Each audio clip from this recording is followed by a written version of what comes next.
you can say, what do people say? Isn't the correct like religious thing Happy Holidays Yeah, yeah. Well, in the US? it's overly politically correct, though, isn't it? I think Happy Christmas is fine.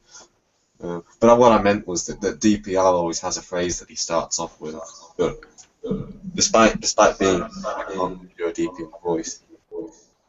Hello and welcome to the Magic Sandwich Show. And today, no, that's a horrible. That's a horrible impersonation.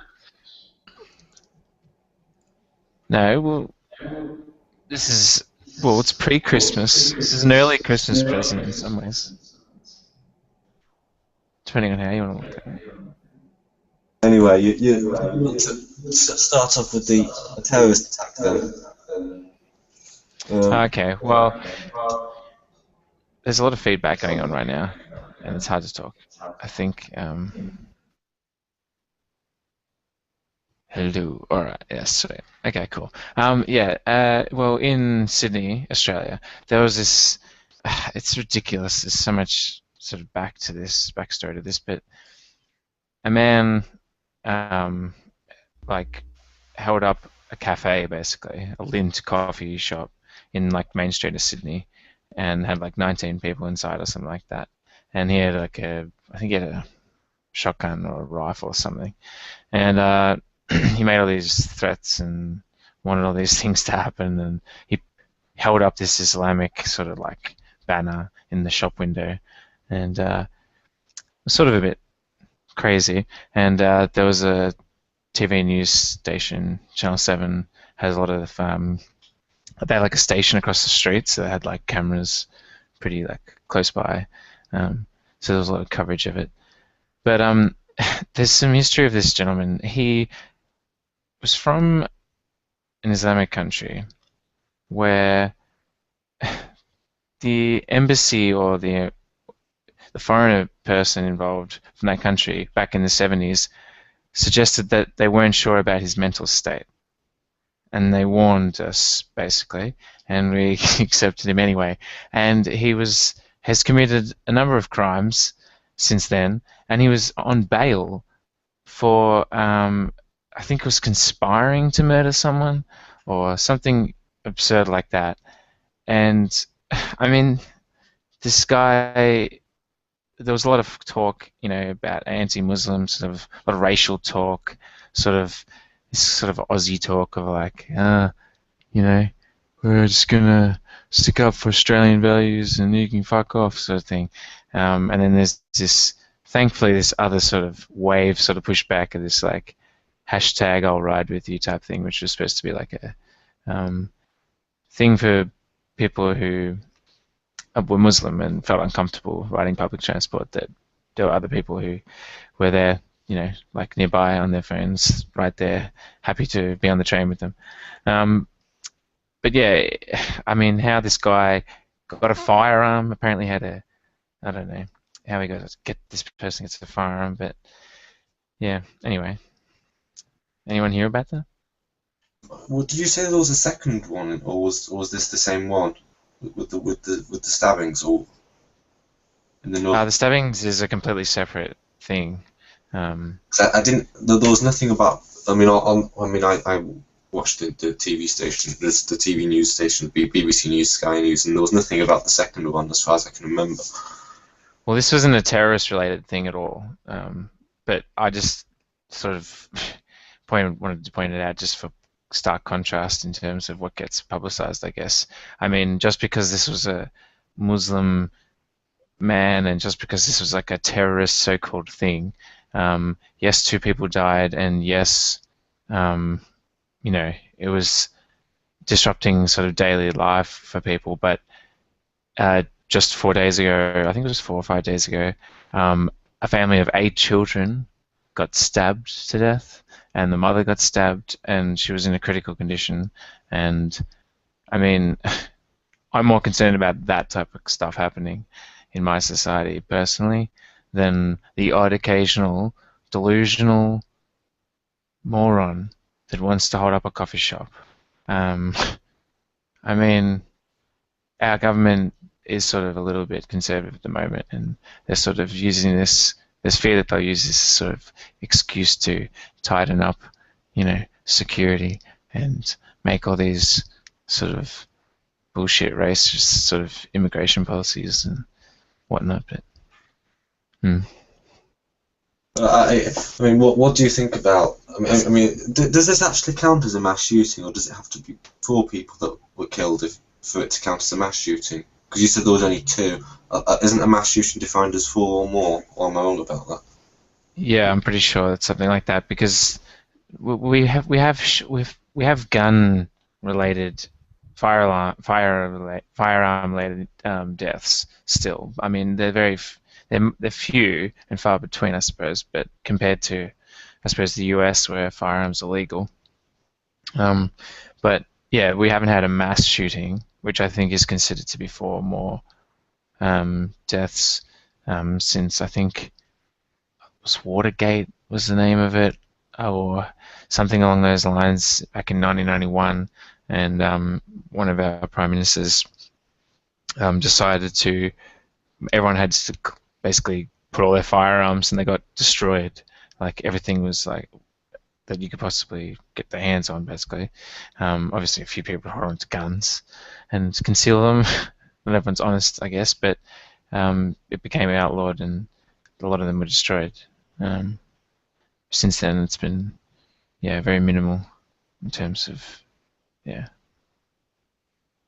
I realise I might be stirring something controversial up here, but what are people's opinion on Australia and gun control in particular? Because am I right in saying that the gun control was fairly successful in Australia?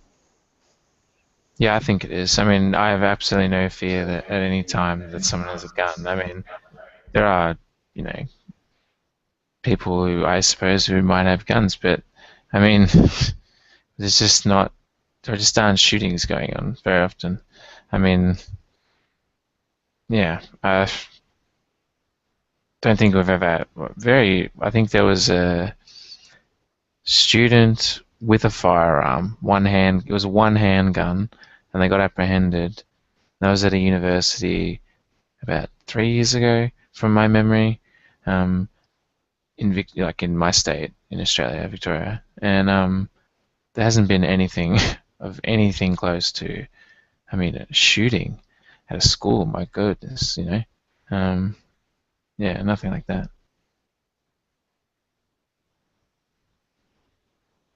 Does anyone else want to chime in? About gun control? Not really. I don't want to go down gun control road. I didn't mean to go down that road. But if you Yeah. want, I mean, Yeah, not I'm not like hardcore like for it or against it. I'm kind of just still observing. I mean, it's a pretty nuanced conversation in the US, obviously. A lot of people who are for guns cite a lot of cities like Chicago and DC where gun control is the strictest and also the deaths are the highest because really only law-abiding people abide by those laws.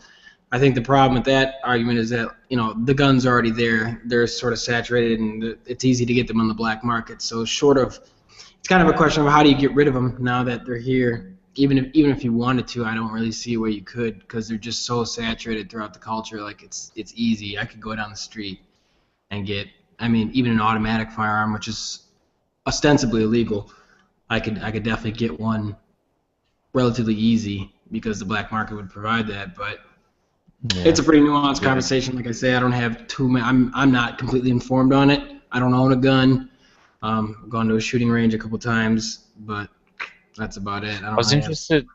I was interested what you think about the difference between the way, I suppose, the world media. I mean, you guys heard perhaps a little bit about the, terrorist attack, but you hear nothing about a whole family of people being killed. I mean, you know, I just saw a story where a cop like was road raging like on the road. He pulled out this gun on this ex senator, and he didn't know he was an ex senator, and And then the cop drove away, and the senator got his license and had him arrested. It's just like, if that was an ordinary person, that would have never have happened. The cop would have never been arrested. So I think there's reasons to have gun control, but I don't think weapons should be eliminated entirely. Well, I'm not sure that like a weapon's gonna help you. I mean, if the law enforcement's got issues, I mean that's a problem in itself. I mean, it's so complicated. I mean, the way. I mean, our police don't have like very strong firearms. I mean, our police, I mean, I guess there's, I mean, I don't know, special forces, I guess, might have some sort of rifles, but I mean, general police officers rarely carry firearms. In America, all our officers, it's only kind of recent, within the past like 10, 15 years, I think. I think it was actually a shootout in Los Angeles at a bank that sort of did it. But now they all carry M16s, I believe, and a shotgun in the car, and then SWAT and sort of tactical response units have even bigger guns. And this is sort of like the arms race problem with it, because Well, they need to have that because, like you said, they're saturated. Yeah, but there's so people who would argue for, obviously it's enshrined in our Bill of Rights that anybody has a right to bear arms, and then what qualifies as an arms, because this was 200 years ago when arms were pretty straightforward, and now we have drones, we have tanks, we have stuff that they didn't conceive of, and it's kind of an absurd argument, because the idea was to have it protect against enemies, foreign and domestic, to have every individual constitute a piece of a standing militia, that in the event that your government, obviously because we're recently separated from England, I think you guys understand the idea, but now it's kind of absurd because this whole militia idea, we couldn't stand against the U.S. Army with commercially available guns. That's just ridiculous. So I think that part of it is moot, but the part about people defending themselves, I actually had a couple of my friends from Germany came and visited, and my sister who lives in Chicago, Cabrini Green, which is one of like the worst hoods in Chicago, they came and visited while my sister was at our house, and then so we were all standing around, and they got to talking about guns, and my sister showed her a video of Cabrini Green. Her husband said, "Hey, pull up this video. A couple of students from my school. These are 12-year-old kids walking around with pistols out in broad daylight. Like these are gangbanger kids. Like."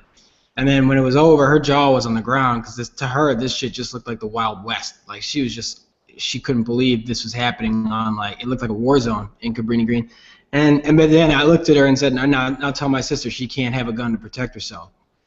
And of course she didn't want to, but it's sort of like that. It's like it's just an arms race, and it's a problem. I don't know if more guns is the solution or part of the problem. I don't really know, but I know right now my family and friends who live in hoods, they definitely want a gun, and it definitely helps. It definitely helps. I think the answer is lasers, probably. No, probably not. You know.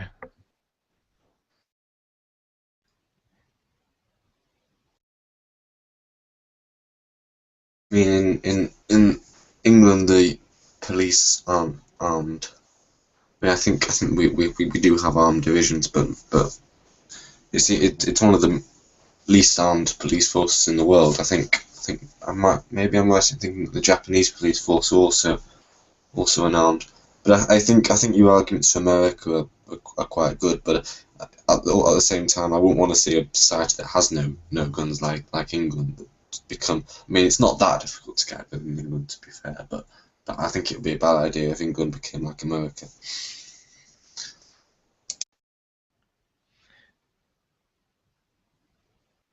I think as long as there's a balance where you want law enforcement to have the capabilities at hand to deal with a threat, as long as it's a threat that we agree upon is a threat, and is a threat, I mean, a lot of the problems in the US, I mean, somehow, ideally, if the cops were all operating, all morally, all sensibly in that sense,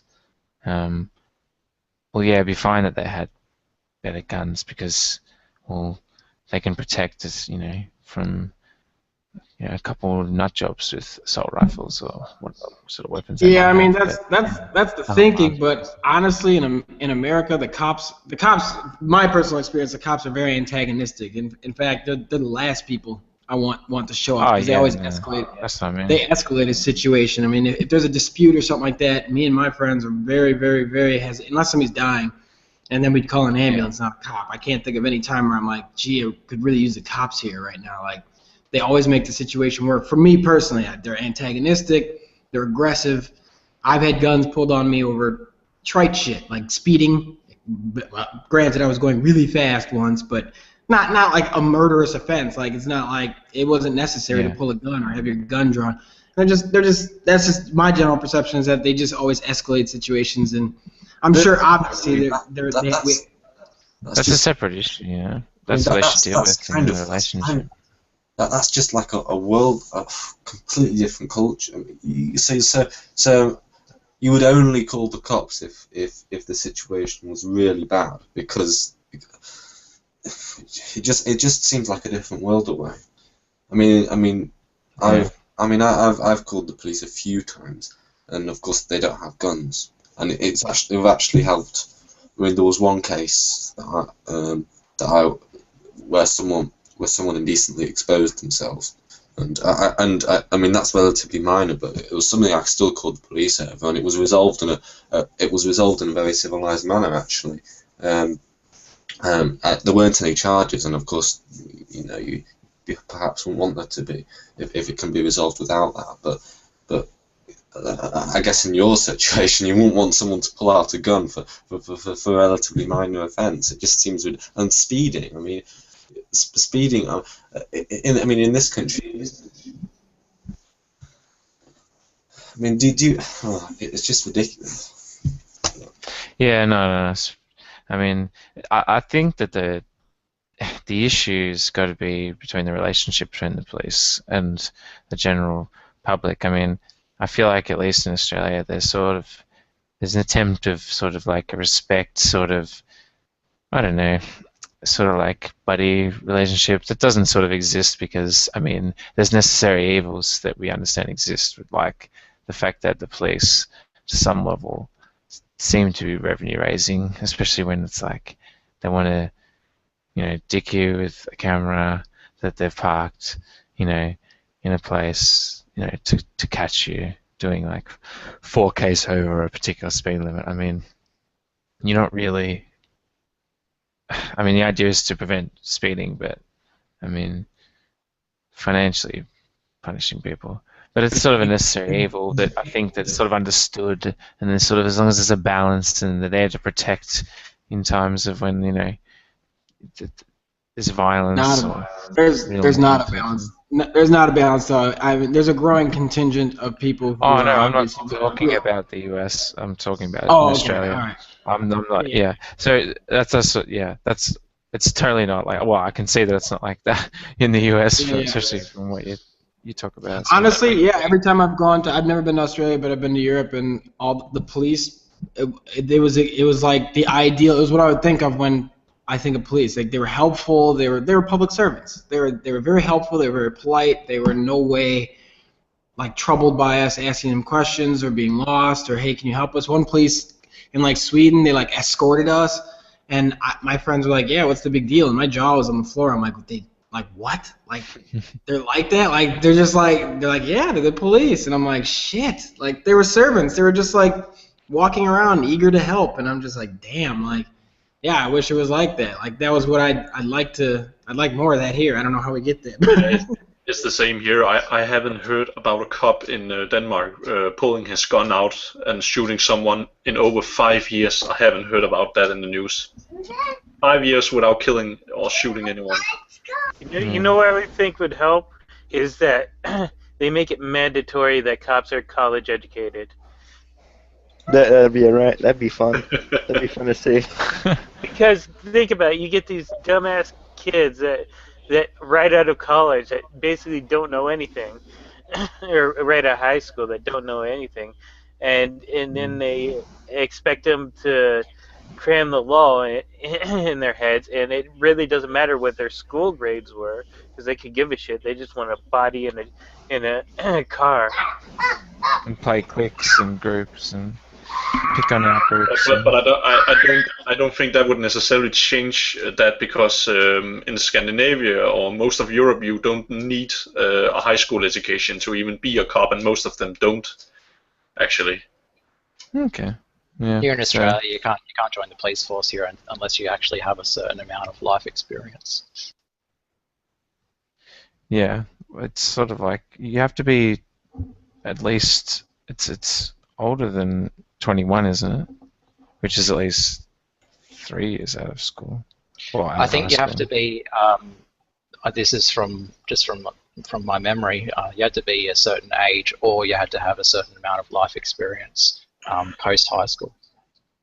Well, I Okay. think here you can join the police force when you're 18, but I don't know how long do they go at the academy? Is it for 2 or 3 years, or what is it? I think it was like 3 years here in Virginia. Yeah, then they're pretty much 21, and then it's okay, I guess. Yeah. No, I hate. They have retired cops guarding our high school in our Garfield, and I got in trouble I think on Thursday for being in a classroom because I have early release and stuff. And God, they were awful to me. They treated me like I committed a murder. Yeah, Oh wow. yeah. Where are you one of from, them- Matt? I'm from Virginia. Oh, okay. Yeah. Most of them are retired cops or ex-military, and God, like, man, they are overly aggressive for no apparent reason. And I'm just Yeah. I'm just a kid, and like they're treating me like I'm an adult, and that pisses me off because they're supposed to protect the students here, and then I see them picking favorite students who are like complete assholes in class, like some skip, and they just like let them waltz out. And that just There's pisses me off.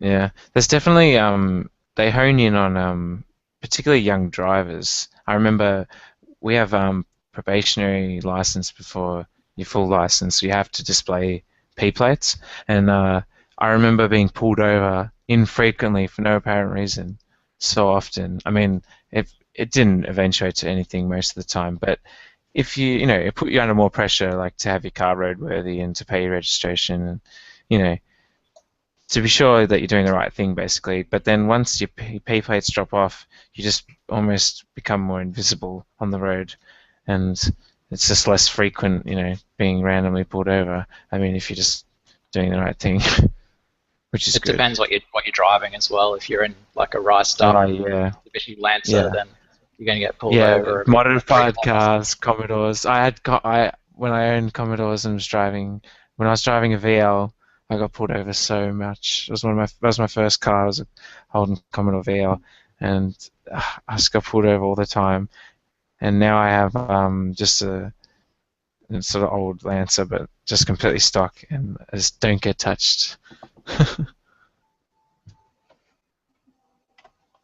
I've got a graphic on. I mean, this was something that was going on quite a lot recently. so sad. Jesus Check Christ. those MS Paint.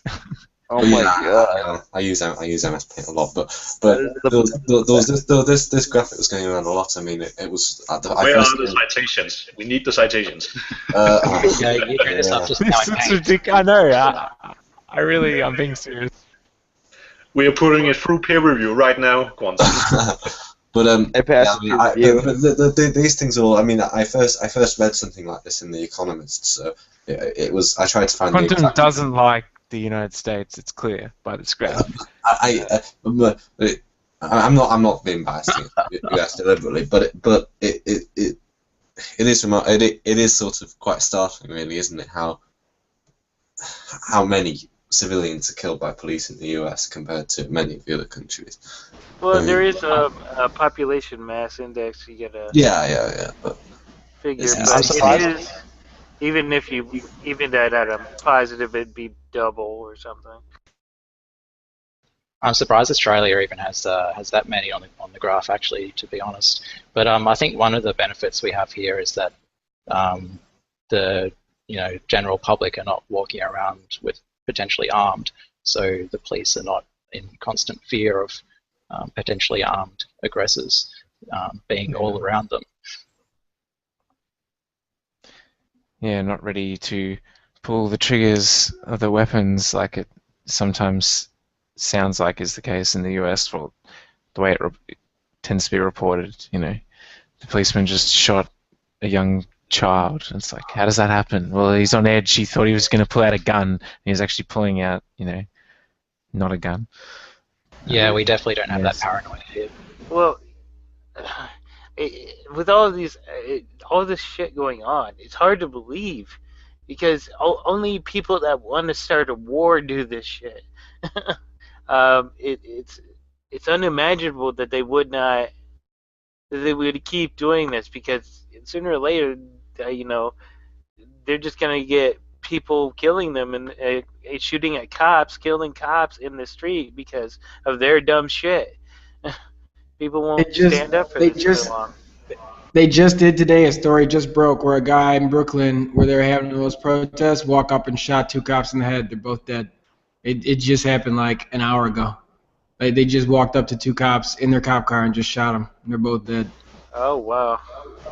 Yeah, people. I mean, that's obviously not a solution, but I mean, and if nothing, it kind of proved the point that, I mean, it was definitely senseless violence, but it wasn't without a point because it proved that the response to police deaths is definitely different than it is to civilian deaths. I mean, they were in New York protesting over Eric Garner, who got choked out and killed because he was selling cigarettes. I mean, these are really trite offenses that you wouldn't think somebody would lose their life over. And then, and they stood around, 4 cops and a paramedic stood around poking his dead body for like 5 minutes. You can see it on YouTube, acting like he was faking it, and the guy was obviously dead. I mean, a paramedic took his pulse and found none, and they still stood around. And then when a cop dies, it looked like somebody was invading New York. Like there must have been 100 police officers standing around. You can go watch this. It's on the New York Post right now. It just came up. I'm like one of the first comments on there. This shit's crazy. Well, they only have themselves to blame. Yeah, I mean, yeah, it doesn't really help, but it's true. I get where people who are frustrated and outraged coming from, especially people of color. I mean, we definitely feel like we're targeted sometimes, but it's not just us. It's like you said, anybody who's driving, it just feel like they try to nickel and dime you, like they pull you over looking for a reason to ticket you and just. Yeah, like it's just like it doesn't feel like public service. It just feels like you're this is expired and that's not up to code and this tint is too dark. It's like, give me a break, man. Like time to pay your protection money. Right. Actually, you want to hear a funny thing? In my country, our police are not like that. But you know who are like that? It's tax office. I mean, if they spot you that you have maybe something suspicious in your annual papers about your finance and such, they will try to find every single thing they can about you to see if you are committing tax fraud. Every single thing, and it's so hard to win a case against them. It's ridiculous. Man, that sucks. The shooting in Brooklyn, the cop shooting there do you know if that actually had anything? Was that related in any way to the uproar about? Because I know there's been quite a lot of civilian casualties. From what it kind of sounded like the guy was like deranged, like that he may or may not have killed his girlfriend, and then I just found out he didn't right before he killed the 2 cops. He killed himself after that, so he's dead. So he shot the 2 cops and went up to a train station, then shot himself once he was cornered. It sounds like he's got a long history of like run-ins with the laws. He's got a bunch of priors, but it sounded like he was more of an opportunist because just I don't know if he was like a martyr or a hero or anything like that. I don't think he was personally affected by Eric Garner's death or any of the protests, but it just sounded like he wasn't even from the area. Actually, I guess he drove in from somewhere like nearby, like upstate New York or something like that, and then did it. And I don't know too much. I just read the article now, but I don't know. I mean. That obviously doesn't solve shit, but he seemed like an unstable guy, obviously, to do something like that. So I don't think it was like he was some kind of martyr with a political cause, or it just seemed like he was just sort of an opportunist. It's going to make things worse, of course, because I mean this is an argument for more police, not less police. Hey, I can't see it. This culture of paranoia. It's just. I mean, I can only see things like this making it worse. Yeah, it's gonna escalate and escalate until it's an all-out war. I mean, of course, I don't want that to happen, but if they keep doing things like this, that's where it's gonna go. Is that how it? Does that ever feel like a realistic possibility of it happening in the US, or is it more War? Like a civil war sort of something? thing? Well, I mean, maybe not an organized civil war, but I mean, pockets of Like a war with severe the violence. police, definitely. Yeah, war with the police. It definitely feels like something like. I feel like, yeah, I think it would only take the right situation. I mean, people, it's definitely like seething underneath. People have a contempt for the police. They, like I said, it's not like Europe where like, oh, hello, officer. Like, it's fucking pig. You know, it's like when we walk by a cop, we're like, God, we fucking hate them. Everybody has contempt for them. A lot of people my age do. And I feel like it would only take the right situation for like people. I mean, it's a war. People know they would lose though because we're just outgunned. So I don't think it's something a lot of people want. But there's definitely a lot of contempt, a lot of seething rage underneath the surface with police. I mean, we tolerate them because, let's face it, they have a monopoly on the use of force, and for better or worse, that's what they have. And some people abuse that in some countries, and like here, and in other places, obviously they don't abuse that right. So I don't know, but it definitely feels like something could happen someday. I don't put it out of the realm of possibility. I mean, if you look at the New York protests, people just like, it wasn't organized or anything. People just flooded out in the streets just to see how much they're fucking tired of the police. Like, they were. I came to get the feeling that one day someone might try, or a community might get so fed up that they actually close off the entire community and say cops are not allowed in without escort, and That's interesting. Actually, that's an interesting point because Under U.S. Constitution, is there some way that you can do that legally? Well, there's as I was saying, in Detroit, like the police have pretty much left because they don't have the funding, and like there's a lot of private companies. There's actually a good like 3-part documentary on Reason TV about like how like private police forces have stepped in and been like way more efficient. So communities basically like pool resources and hire these like private police forces, and apparently that works great for them. They seem pretty well motivated, and they have good figures, and everybody seems really happy with them. So I don't know if that would work on a national scale, but in Detroit, where the police waiting times for ambulances and police response in Detroit is absurd. You would literally think you're in a third world country. It's hours. It's hours.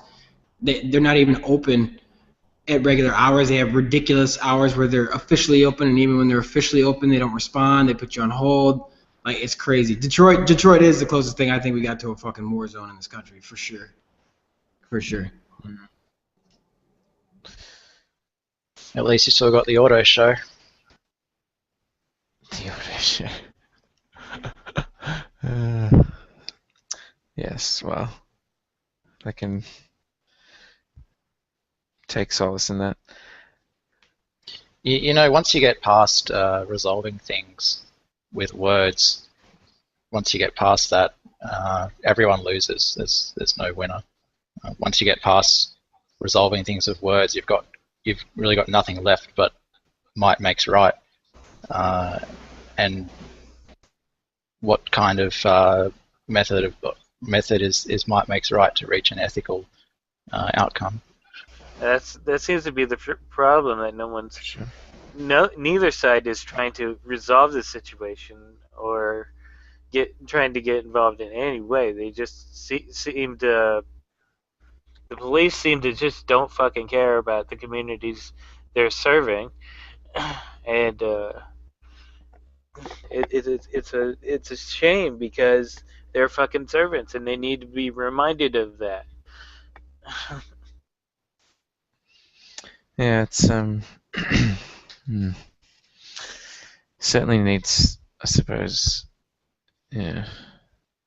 This is where I think a lot of both sides don't think that's going to be a way to get to a resolution, I suppose. But I mean, you just spoke about just then. I think it's like privatization of the police as well. I mean, my God, what's the government's role to play? I mean, It does. It at sounds. a It point, I sounds mean, absurd. It sounds non-existent. absurd. Go ahead.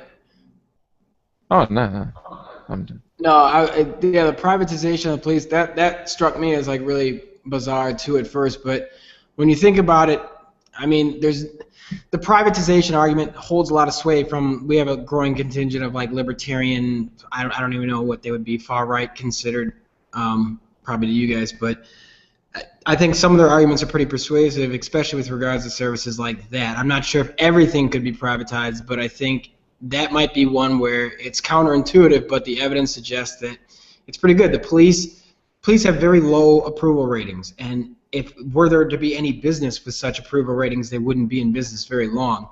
The problem with the police is the same problem with the DMV, is the same problem with every other shitty government organization, is that they don't have to have high approvals. There's no incentive for them to do good. They just have a monopoly on the right to do it and be the only ones that do it. And there's not much incentive there for them. So if you ask any American about the DMV, ask them what they think. It's a terrible consumer experience. There's no Go ahead. Go ahead, Matt. Maddie. Uh-oh. Oh, okay. He said it was for anyway. Yeah, I mean, there's a lot of government services that are pretty subpar, and if the argument from that I find somewhat persuasive is that if a private industry wouldn't be able to survive 4% fiber, I mean, think about something like an Amazon or eBay. Somebody has less than 95%. We're looking at them like, I don't know if I want to do business with them. That's 95% is pretty good. All it takes is one or two people to say they're terrible for you to not want to use them. And that's kind of an argument. I don't know how persuasive it is or how far it extends, but I kind of find it persuasive at present. And places like Detroit prove that it definitely works. It definitely works. It seems to work better than the previous police, which it's an improvement. I don't know if it's a complete solution, but it's definitely an improvement. Everybody agrees with that. I'm not too sure about it because it might create a situation like the privatization of the prisons where they just go to lobby everyone, and they get in place new laws that make sure more people go to prison, and then we almost have this giant police state, prison state. Fair point, but the prison system is not privatized here. It's like quasi-public-private, and they're talking about a complete privatization of the police force. There's nothing to lobby. There's no power source to lobby. The current police force in Detroit, or at least in these certain communities in Detroit, are completely beholden to the stakeholders and the shareholders of the community. There is no power source for them to corrupt or co-opt, or there's nothing to leverage. There is no power source. There's no quasi-public-private entity there. It's just purely private.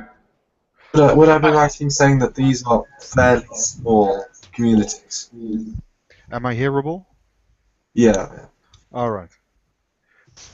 So would I be right in saying that the success that's been had in Detroit, these communities are relatively small? Has it worked? From what I could tell, there are little pockets of Detroit and Detroit suburbs, but it was very bad, and this is sort of out of necessity. So I think it's to be taken with a grain of salt because any kind of response they're happy with right now. So I'm not sure how well it would work against a large scale, like a bank robbery is something that we would traditionally think police mobilizing against. But yeah, they're pretty small. They're pretty small communities as far as I can tell. Like I said, it's on Reason TV, and I think it's just like private police force. Just search for something like that, and it's like a little short, like 30-minute thing. It's pretty interesting. I don't know. The thing I remember hearing about the libertarian argument. I mean, this sort of thing, which is, I'm not sure if this is necessarily libertarian, but this sort of thing tends to work quite well on the small scale, but it really doesn't scale up very well at all. And so the fact that it works in small communities doesn't really surprise me that much. But I'd be very sceptical about it working nation or statewide. But the whole idea of a police is it is small scale. It's I don't know if it would work in a large city, but police isn't our military. It's not our National Guard. It's not a branch of our armed services. So police departments are always going to be on a community level. They're going to be in a township or community level. So I don't know how big, how well it would work in a massive city like New York or something like that. I have no idea. But it would never. It's not meant to be. It's not meant to scale up to the national or federal level because that's not what police do. Can I ask something? The guy, the 12-year-old guy that was shot, the black guy. Did you see the video? I was basically shocked. I'm a soldier myself, and there's some way of approaching a situation, and I was shocked how they approached the situation. They came driving in with a car. They stopped 1-2 meters from him. They stepped out, and within 2 seconds he was dead. And sorry, but I can't imagine that is the way they were taught to engage a situation like that. There are certain levels of progress in addressing a situation. I did see that kid. I think that was like a Walmart or something. Basically, the kid had like a BB gun, and he one of the things I'm told that he did is he took the orange tip off of that comes with BB guns for just that reason. A lot of our BB guns look a lot like real guns, and this kid was waving one around. And even though he was told, I agree, it was a completely ridiculous response, but that's how aggressive our police are, and I can't say it's hard to say like it's their fault because they're trained. It's like you said, somebody else said, like, this is America where anybody could be armed, and they're on like hyper alert as opposed to like other countries. And this kid Actually, they're not supposed to shoot unless they're in mortal danger. So if he didn't shoot at them, they had no right to shoot. Yeah, I agree. It was definitely excessive force. I'm just saying that this is one of those stories that a lot of people, the average person, wouldn't have sympathy for in America. I completely agree. By the books, they were wrong. That's another problem, is that when police do something wrong, they tend to get investigated by internal bodies, and there's no independent oversight, and they tend to walk off of these kind of things scot-free. Worst case scenario, they get like a couple of months paid leave, stuff like that, basically a vacation. It was fucked up. It was fucked up, but that is what it is. That's sad too, but I'm not so much worried about that because there's some stuff you just got to do, like you got to be smart about it. Like, obviously don't wave a gun around just because a police officer isn't supposed to shoot you unless he's in mortal danger. I mean, we all know I would get shot, and I'm more worried about the guys who pull out their wallet, when a cop asks them to. I'm more worried about, hey, grab your license and registration, and the cop freaks out and shoots. And there's plenty of videos of that, and that's I'm just worried about the excessive force in general. The only problem is that I'm a 12-year-old. I mean, the things that I've did when I was 12. I mean, there's plenty of things I could think about, which, in certain circumstances, if it was a police officer who responded in the way that they did, you could be dead. I mean, we did things like take off the orange tips of guns to make them look more like real guns. I mean, but obviously, because there's no firearms, the police would, they just think you have a toy gun, but I don't know. Yeah, it's a cultural difference between Europe and the USA. Mm-hmm. Because more people have access to guns here in the U.S., and I guess they're pretty much on the alert here. Yeah, but they don't want to get shot. I understand that, but isn't there like sort of George was pointing towards? I mean, surely there's a procedure. There's steps. There are. Make sure some cops just don't follow. They just think, shoot first, ask questions, never. It's hard to if they don't follow, there's no punishment for them when they don't. They don't get punished. They don't get punished. Most of them just they either get rewarded or they just get paid leave, and that's kind of BS. Yeah, I think there should be a national organization of internal affairs, so that the internal affairs people are directly their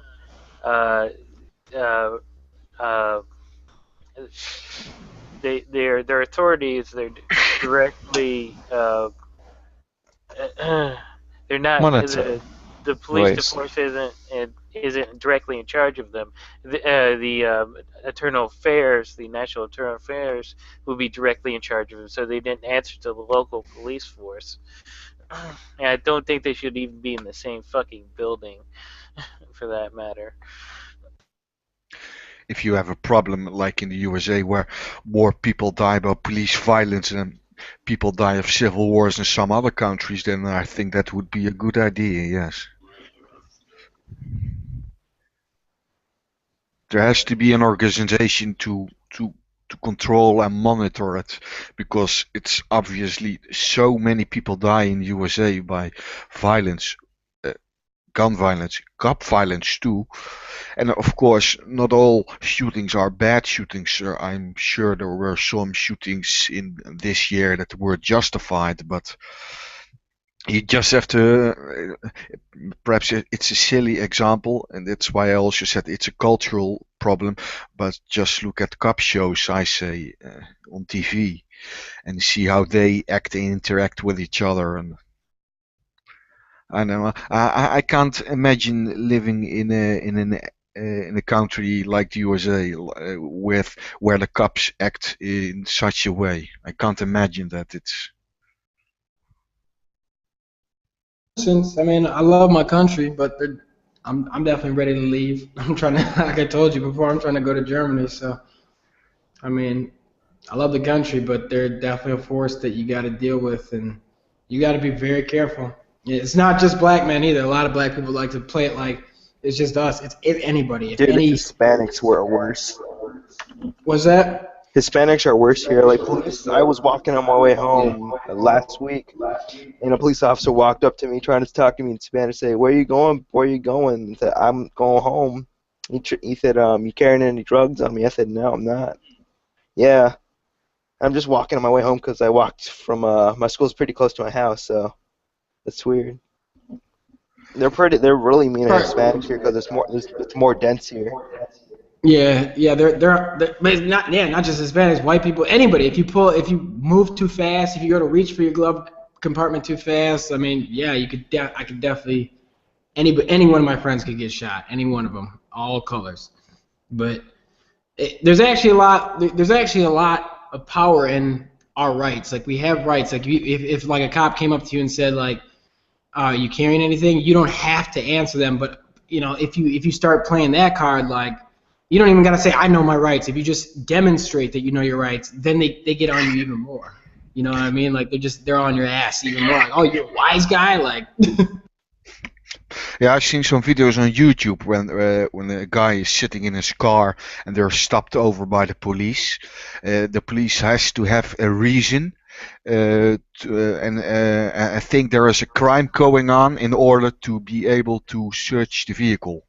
And you see a lot of videos on YouTube with people grabbing their phone camera and starting to film the police officer and telling them, no, you're not, I did nothing wrong, and there's no crime being committed here, so you have no right to search my car, and I'm not moving. Yeah, that's when the Say police that. officer just says that he can smell marijuana or something. I think it's called probable Exactly. cause. Yeah, probable cause. I've had that happen to me. I've had that happen to me twice, and on both occasions they called the drug dogs. This is on the side of the road, just a random traffic stop. I've gotten tickets for everything ridiculous. Having my fog lights on when it wasn't foggy out. I got a ticket for doing 5 over once. I've had the drug dogs come on me twice, and that's just what they do. When you start breaking their balls, they just start breaking yours. Obviously, you're going somewhere. Obviously, you got something to do. So they can detain you for a certain amount of time. Yeah, that's like within the law. So that, like I don't know all of it, but they can make things difficult for you. There's enough wiggle room in there where even if they let you off scot-free at the end of the day, they can end up wasting. I think it's like a full 24 hours they can hold you on suspicion or something like that. Like just there's enough wiggle room where they can definitely make your life fucking miserable. So it's not even worth it sometimes. I mean, Just think about that. There's actually real crime going on out there in the community, and they're fucking around with innocent civilians trying to pin them for things that they haven't done just because they're playing the hardball. Or they need to get a fucking quota. Yeah, that's what I was gonna say. There's a financial element to it too. Some departments go by quotas, so some departments expect a certain number of people to be arrested or detained, or a certain number of fines to take place. They just set this. I don't want to say it's arbitrary. Maybe there's some studies or reasoning behind it, but that's obviously fucked up. Because if there's not $10,000 worth of marijuana flowing through the city, then why should they expect to, obtain $10,000 in contraband in 1 month? Like, they just set these numbers, and if they don't make them, then it's their ass. So it becomes our problem, which is messed up. Well, why do they have these quotas for? That's my question. I saw a movie about that. There was a woman in 2002 or 2003, and she lived in the poor area. She was a black woman. She had kids. She was divorced, and the cops did a raid in the building where she lived, and they had her name on a list, but she was innocent. Basically, she did some crime when she was younger, and I'm not sure if I remember the correct English word. They a plea deal, and they wanted to do a plea deal with her. So they basically mean you get a rap sheet if you agree with it, and if you don't agree with it, they come at you with the full force of the law. And she did not take the plea deal, and she went against it, and in the end she won. And there was a movie made about that not so long ago. But it's pretty impressive and hard stuff to see how they were treated, basically. And there was also some racism involved by the main prosecutor and all kinds of stuff. But you really get an idea. And of course, I have no direct experience living in Europe, but you really get an idea when you see movies like that there really is a cultural problem in the United States. And I don't know where is that coming from? Is that the result of? I think it's not just racist. It's like what the other guy said. I don't know if it was Matt or the other American, but somebody said a lot of them are ex-military, so that, I don't know. It's just like a cult. Yeah, it's definitely a cultural thing, but they got this attitude. They got this chip on their fucking shoulder, and they're looking for. I think What's it that? comes from how the police started. A lot of them were Pinkertons. And I think the Pinkertons, everyone hated them, like back in the 1800s, and I think a lot of them transformed over, and they brought that culture with them. Yeah, but the Pinkertons were a private company, weren't they? Yeah.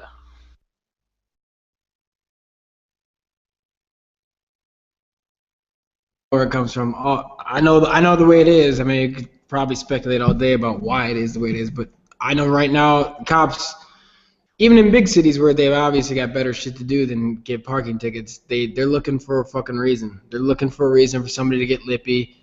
I live off of like one of the busy like bar streets, and you can always see a cop, slamming somebody's face into the pavement, taking them. You don't get into the back of a police car without a couple scratches on you, for sure. Almost never. I mean, they're just looking for a fucking reason for anybody to just mouth off, try their luck, press their rights, all that shit. They're just looking for a reason. Like, this is why we don't even fuck with the police. We really don't. Like, this is why I never call them. I mean, I know better men than me, who have been ruined by. It's easy to catch a charge. It's easy to catch a felony charge that could ruin your life. It really is. I know better men than me that could be where I am, but aren't because. They pressed their luck and got into it with a cop, and on the way into the back of the car, they threw an elbow or something like that. No, that's assault on an officer. That's a felony right there. And that's all it takes. And then you're fucked. Your life's over. You got a felony, and there's nothing you can do. Nobody will hire you. You'll be working menial jobs for the rest of your life. And once that's my advice. Just don't. That's why I don't press it with them. You don't want to get started in the court system because, like you talked about that plea bargain deal, that's how they do a lot of their business here. They get a lot of business done. They get a lot of convictions based on people who just cop a plea because if you lose, you're looking at 10 years. If you accept, you're looking at 6 months and parole or whatever. Like it's like a lot of people just don't want to take the risk, and that's how they get a lot of these drug charges. That's a whole nother issue. Drugs, marijuana, shit like that, nonviolent crimes, ruining people's lives. It's a problem here, no doubt.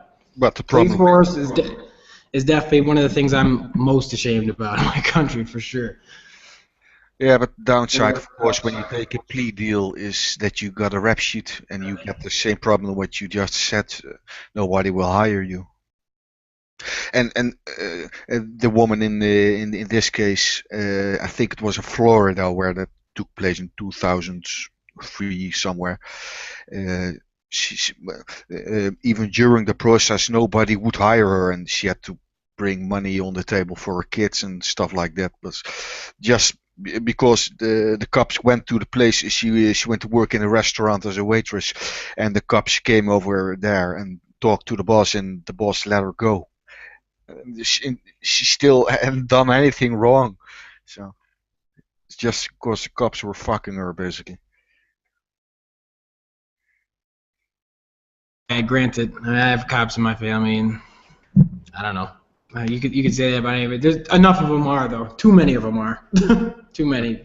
Enough are where you gotta admit there's a problem. There's something wrong. I don't know what it is, but they just got a fucking chip on their shoulder. I don't know what the deal is. I think maybe it is. It's like you said, because they're not the brightest of the bunch. I mean, a lot of them aren't college educated, and I don't know. Maybe they just see people shining and living life, and they're getting paid scratch kind of. And one of the perks of their job is that they get to run around and park wherever they want and boss people around and do whatever the fuck they want. And maybe I guess they just take it to the max. I don't know. And it's their attitude that's gonna get them into it's gonna make the problem so much more fucking worse. I mean, if they don't start de-escalating things and start, acting like, police officers should, instead of a bunch of bullies running around in high school, I don't think that they're ever gonna solve this problem.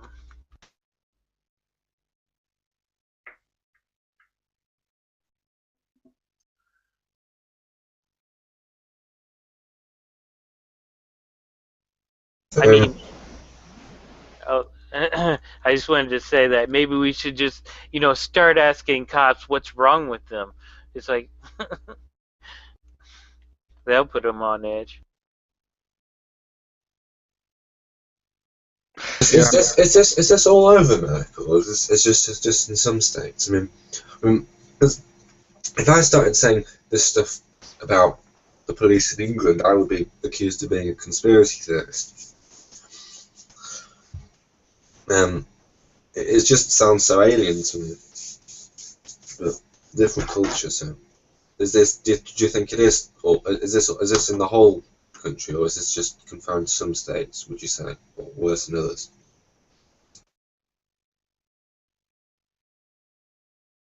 I think that part of the problem is Americans have kind of let it get like this. They've kind of rested on their laurels while the police did their thing, and then the police got their big fucking head, and then they started, and then the government started to give them bigger weapons. They started to think that they were in charge of the citizens, and they're not in charge of the fucking citizens.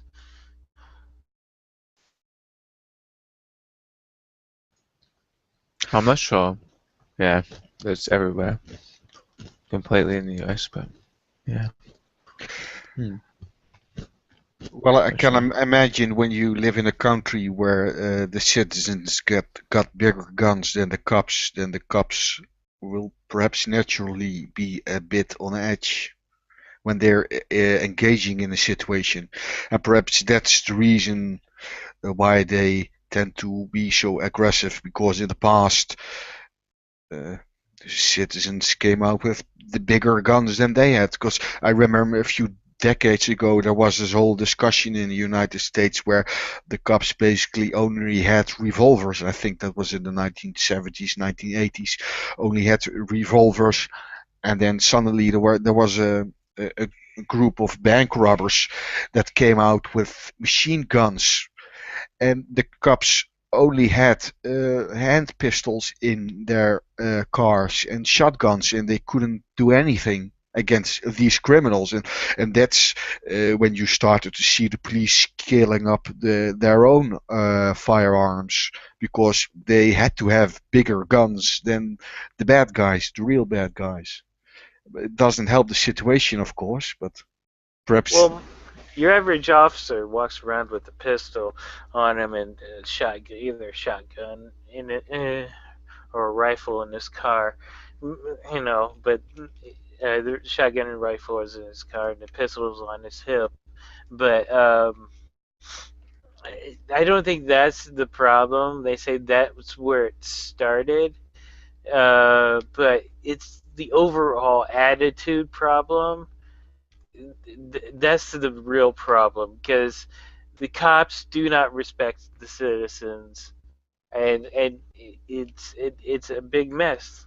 They think that they're ruling America. They think that they run everything, and they don't like to be reminded that they don't. Yeah, but it's partly, I really think, also a procedural problem, because the moment you are a police officer and you stop a car and you approach the car already with your hand on your gun, then the moment something does happen, the quickest weapon you will be able to pull is your gun, and not the gas canister or the taser, because your hand is already on your gun.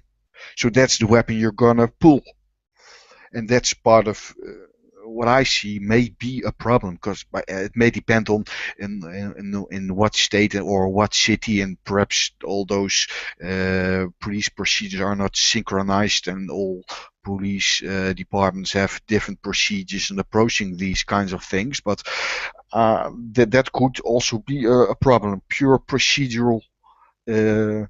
How you engage the situation. You have to be careful to speak about the entire population of police Exactly. as having a motive combined. I mean, it's completely not the case, even in, Victoria. I mean, there are asshole cops, and there are, more everyday cops, and there are cops that hold different values. I mean, they're just sort of people, like everyday people, like you and me, in some respects. So, I'm sure there's respectable police officers all over the US who, would never think to, want to use violence. And but that goes for any group. There are always the few bad seeds that spoil it for the rest. And I'm not saying that 100% of the cops are bad. You only need 0.01%, and that's the guy that's going to I make. didn't say that you were. And then that's the guy that's going to make the news and who's going to spoil it for the rest. Of course, there are good cops. Yeah. Well, the problem is that, like in the 80s when I was growing up, the cops would always tell you, we aim to get everyone out alive, even the criminals. And now today, they just aren't even if that was a lie, they're not even pretending anymore. They're just like, what the fuck ever, pull out your gun and shoot them, Yeah, I saw a meme about that. One situation in the United States, one situation in Germany.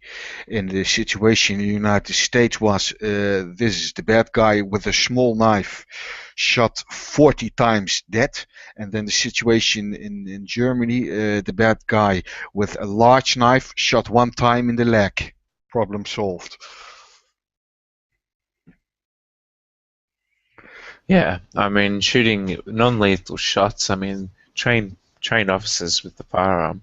You think that non-lethal shots, like shots to the legs, I mean, things like that.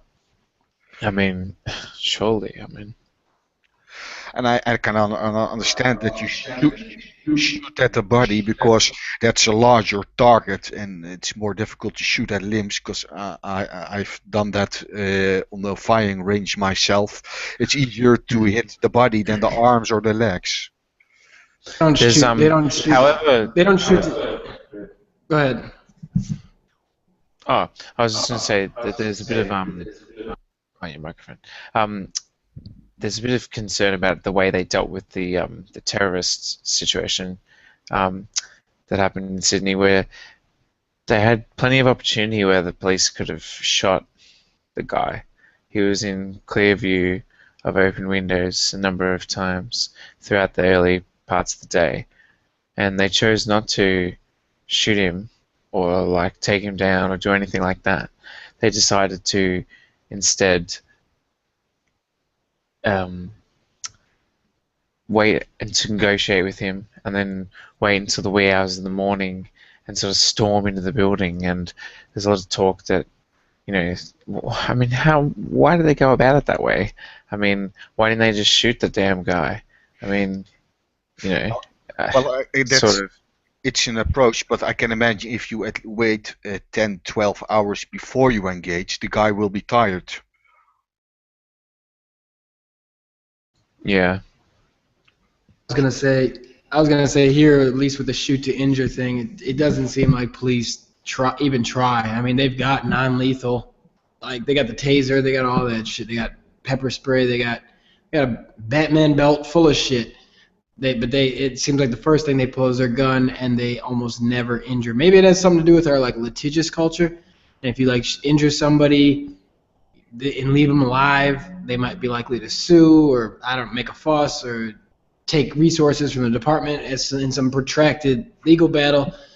They tend to just shoot to kill. Here, I don't see many people getting shot and walking away. Or maybe I just hear about the worst case. So Yeah, but I've never been that's what I basically said. If they are taught when they approach a situation and they already have their hand on their gun, then the moment something happens, it's easier to pull your gun than to go search for your taser or for your gas canister. Your hand is already on your gun, so that's the weapon of choice you're gonna pull and use in that situation. It's a procedural approach. I think every American in this chat has definitely had a gun pulled on him by a cop, no doubt. At least once. Not me. No. Oh, really? Oh, lucky you. Never mind. Yeah, I live in the country, so not many cops out here. All right, fair enough. They did give me plenty of shit when I was a kid.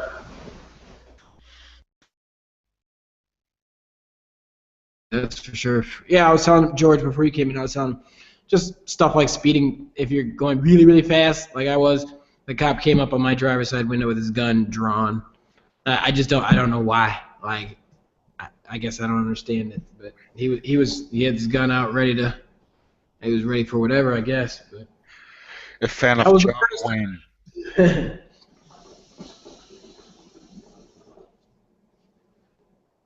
What were you saying? I said he was perhaps a fan of John Wayne. Yeah. There's a lot of that. Yeah, I'm sure they do figure themselves cowboys or something like that, like protecting, laying the law down and all that shit.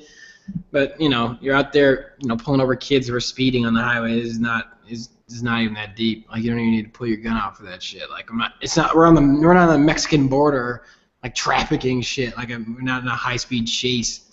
That's another thing. I noticed, like in other countries, if you're in like a high-speed chase with a cop, and then they catch you, and that's it. But here in America, if you lead a cop on a chase, they catch you, you're getting your ass beat, or worse. Like they take it out on you. They have they always go excess, and it feels very personal when you're dealing with them. Like you offended me. Don't talk to me. Don't raise your voice at me. It's not like you're breaking any law per se. It's like you're dealing with an individual who has a chip on his shoulder. Yeah, that's what I don't like about it. You think they actively look for the bullies? What'd you say? You think they actively look for the bullies? I don't know. I don't know.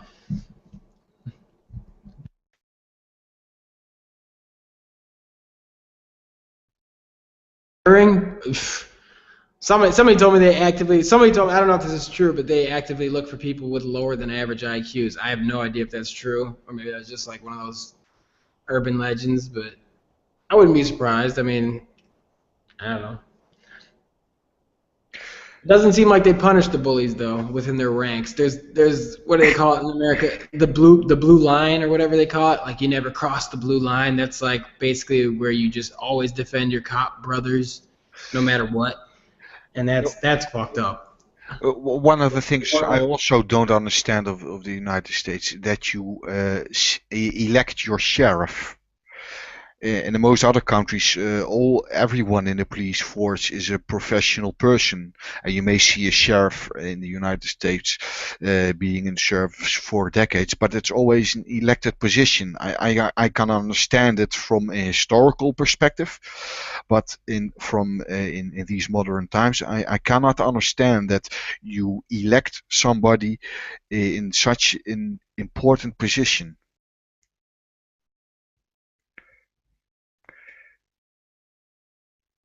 I didn't even realize that. I hadn't even thought about that. I never even thought about the fact that we elect our. Just one of those things you sort of take for granted. But yeah, I'm not sure what the reasoning behind it is. I think to begin with, the sheriff's office was intermingled with the mayor's office, and that's why that was. Because sometimes the mayor would be the sheriff and whatnot, because didn't have no resources.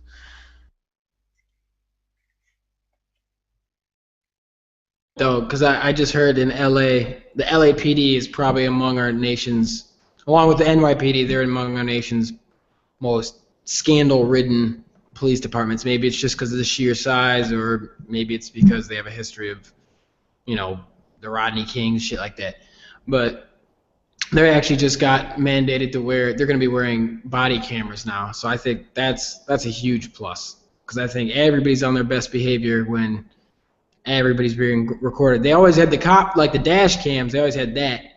But like when you close the door and you can't hear shit, there's not like a microphone on the front of the car, I don't think, or maybe there is, but anytime they go away from their car, they're not being recorded really. So now that they got body cams on, I think there's hope there. Maybe I'm naive. Oh yeah, it's I saw a study where it was like reports of abuse were down 86%, but also more accurate abuses were reported, and I mean, even with cameras, cops are still sometimes cops are still fucking idiots. Yeah, but the police officer himself can choose when he turns the camera on or off, and I think it should be mandatory. The camera should always be on. No, that I didn't know. I guess I assumed it was always on. No, I've seen videos on YouTube. There were a couple of guys on bicycles, and they themselves had cameras. And the cop was in the beginning very aggressive towards them, and then they saw him with the cameras on their bicycle turn his camera on, and then his whole attitude changed. Yeah. For a while here in the States, it was debatable whether you could even, if like you as a civilian could record a cop. And I know a couple, I don't personally know, but I know of a couple stories where people who were like recording the cops and sort of stood their ground, and then they got nicked and for some wiretapping, some old law in the books where both parties had to consent to being recorded. I think they overturned that, so now pretty much any civilian can record a cop, as far as I know. But not New York. They passed a law saying you can't film an officer at so many feet, and it's just fucking bullshit. They just and they've proved that there's a system in place for oppressing people because they passed a law saying you can't film them. So when the legislature passes a law basically saying the cops can get away with whatever the fuck they want, the people aren't going to feel safe.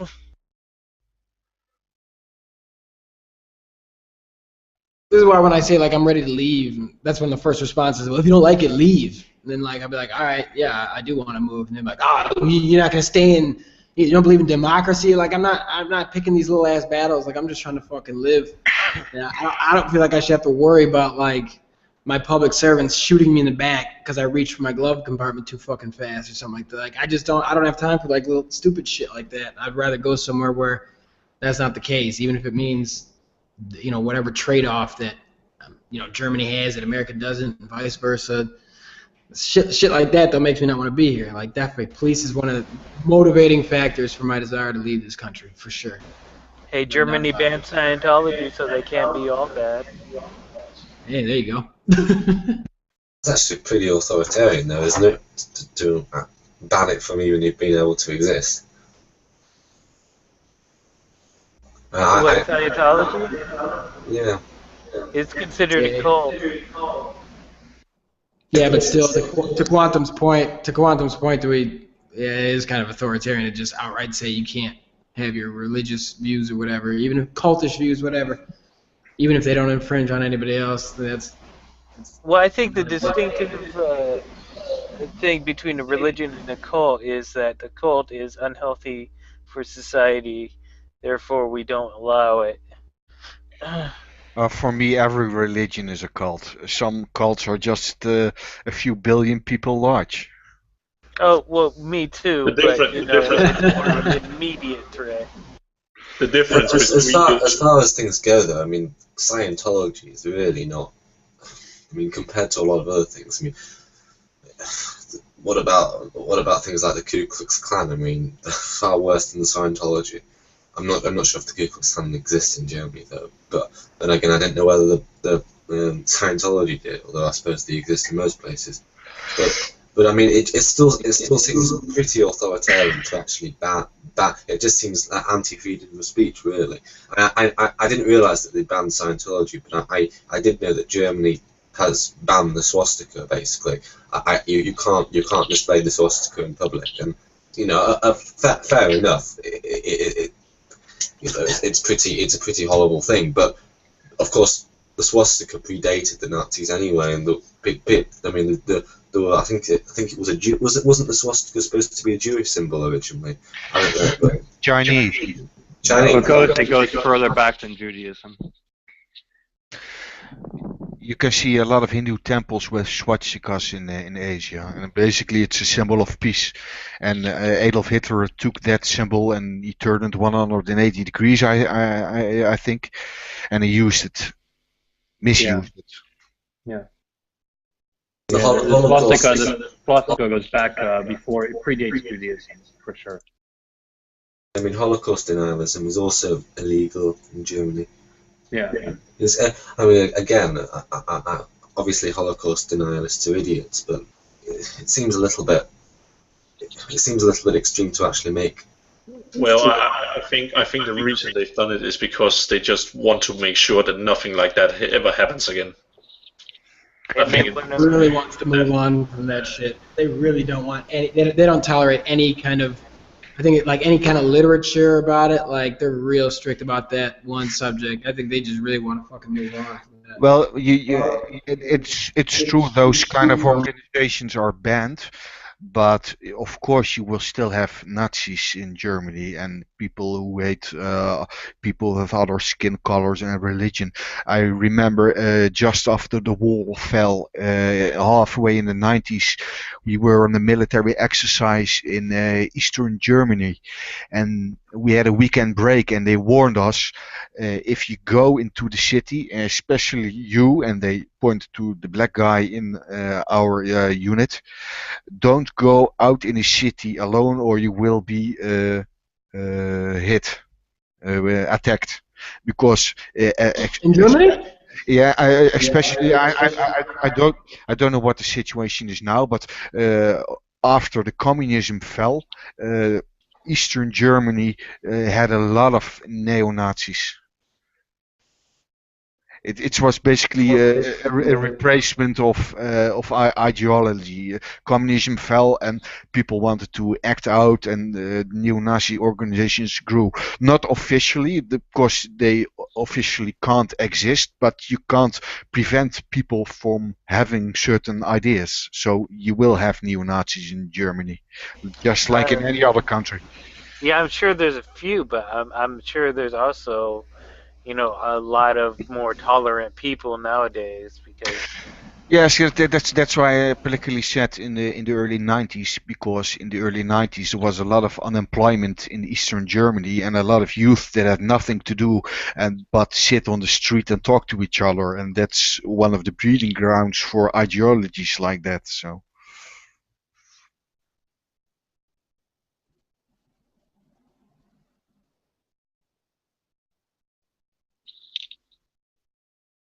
So I guess we should probably move on to another topic then, since it seems to have reached a natural stopping point. Is there anything else people want to go on to in particular? I found out Scientology actually shrank like 35,000 people from 2007 Yeah, to the now. thing about Scientology is I remember in the I think it was 1989 when the Time article came out. It was the front cover of Time about Scientology. I think his reporter named Behar or something like that, who exposed Scientology pretty much for the first time to the world, for what it truly is. And I mean, there had been rumors and lawsuits before, etc., but nothing literally on that big of an expose. And I was in France at that time, and it was tremendously huge news in Europe, and it was exposed as a corrupt, abusing cult, which basically was up to no good. It was exposed as a criminal organization, which is what it is. And that is the reason why Germany, as well as some other European countries, had banned it, because they saw it more for what it is, a criminal organization, not a religion. I mean, if the mafia goes around saying that it's a religion and we shouldn't ban it, are we going to say freedom of speech, freedom of speech? No, we should keep this organization, legal. I mean, it's just a ridiculous thing. And the mafia actually does have claims to some, religiosity in the past in terms of the Black Mass, etc. You could easily make the same stupid claim that it's a religious organization, but are we going to believe it for that? No, we're not, because we know it's a criminal organization, and so too with Scientology. I think it's only because Americans are so, frankly, idiotic to the point of accepting any sort of religious claim as being legitimately religious, that they allow this criminal organization to be legal under the guise of being a religious organization. But it's not. It's a criminal organization. We all know it. And not only that, we have proof. I mean, there are reams of lawsuits. I mean, one of the biggest lawsuits in U.S. history was against Scientology for one of the biggest infiltrations ever in the history of the United States. So this is not a religious organization in any sense of the word. It's a criminal organization, and frankly, the fact that Germany has banned it, I have no problem with that. And if we did that too as Americans, I would absolutely cheer, clap and cheer. And I don't care if somebody says, well, freedom of speech. Well, no. Again, it doesn't apply to the mafia. It doesn't apply to a whole bunch of other mob organizations which could claim religious fealty, so it shouldn't apply to Scientology either. Well, basically, what Scientology did was sue the IRS into so much that they were in very bad shapes. So, they basically made a deal with Scientology, say, hey, we'll give you it, just leave us alone. Yeah. But I think these days, they could take it away, and Scientology couldn't do shit, even though they got 16,000 members. That's fucking nothing these days. I know. So, Yeah, I agree. I mean, who are they going to piss off? A whole bunch of famous actors and people who have basically no money because they've been milked of it completely. I mean, what's the downside? What's the downside? No, I think Scientology should be declared an illegal organization, and I would be happy for it to be so. So can you just explain to me why you think that? I'm just struggling to understand. Well, because they're completely a criminal organization. Because They have nothing. There's nothing to do with religion.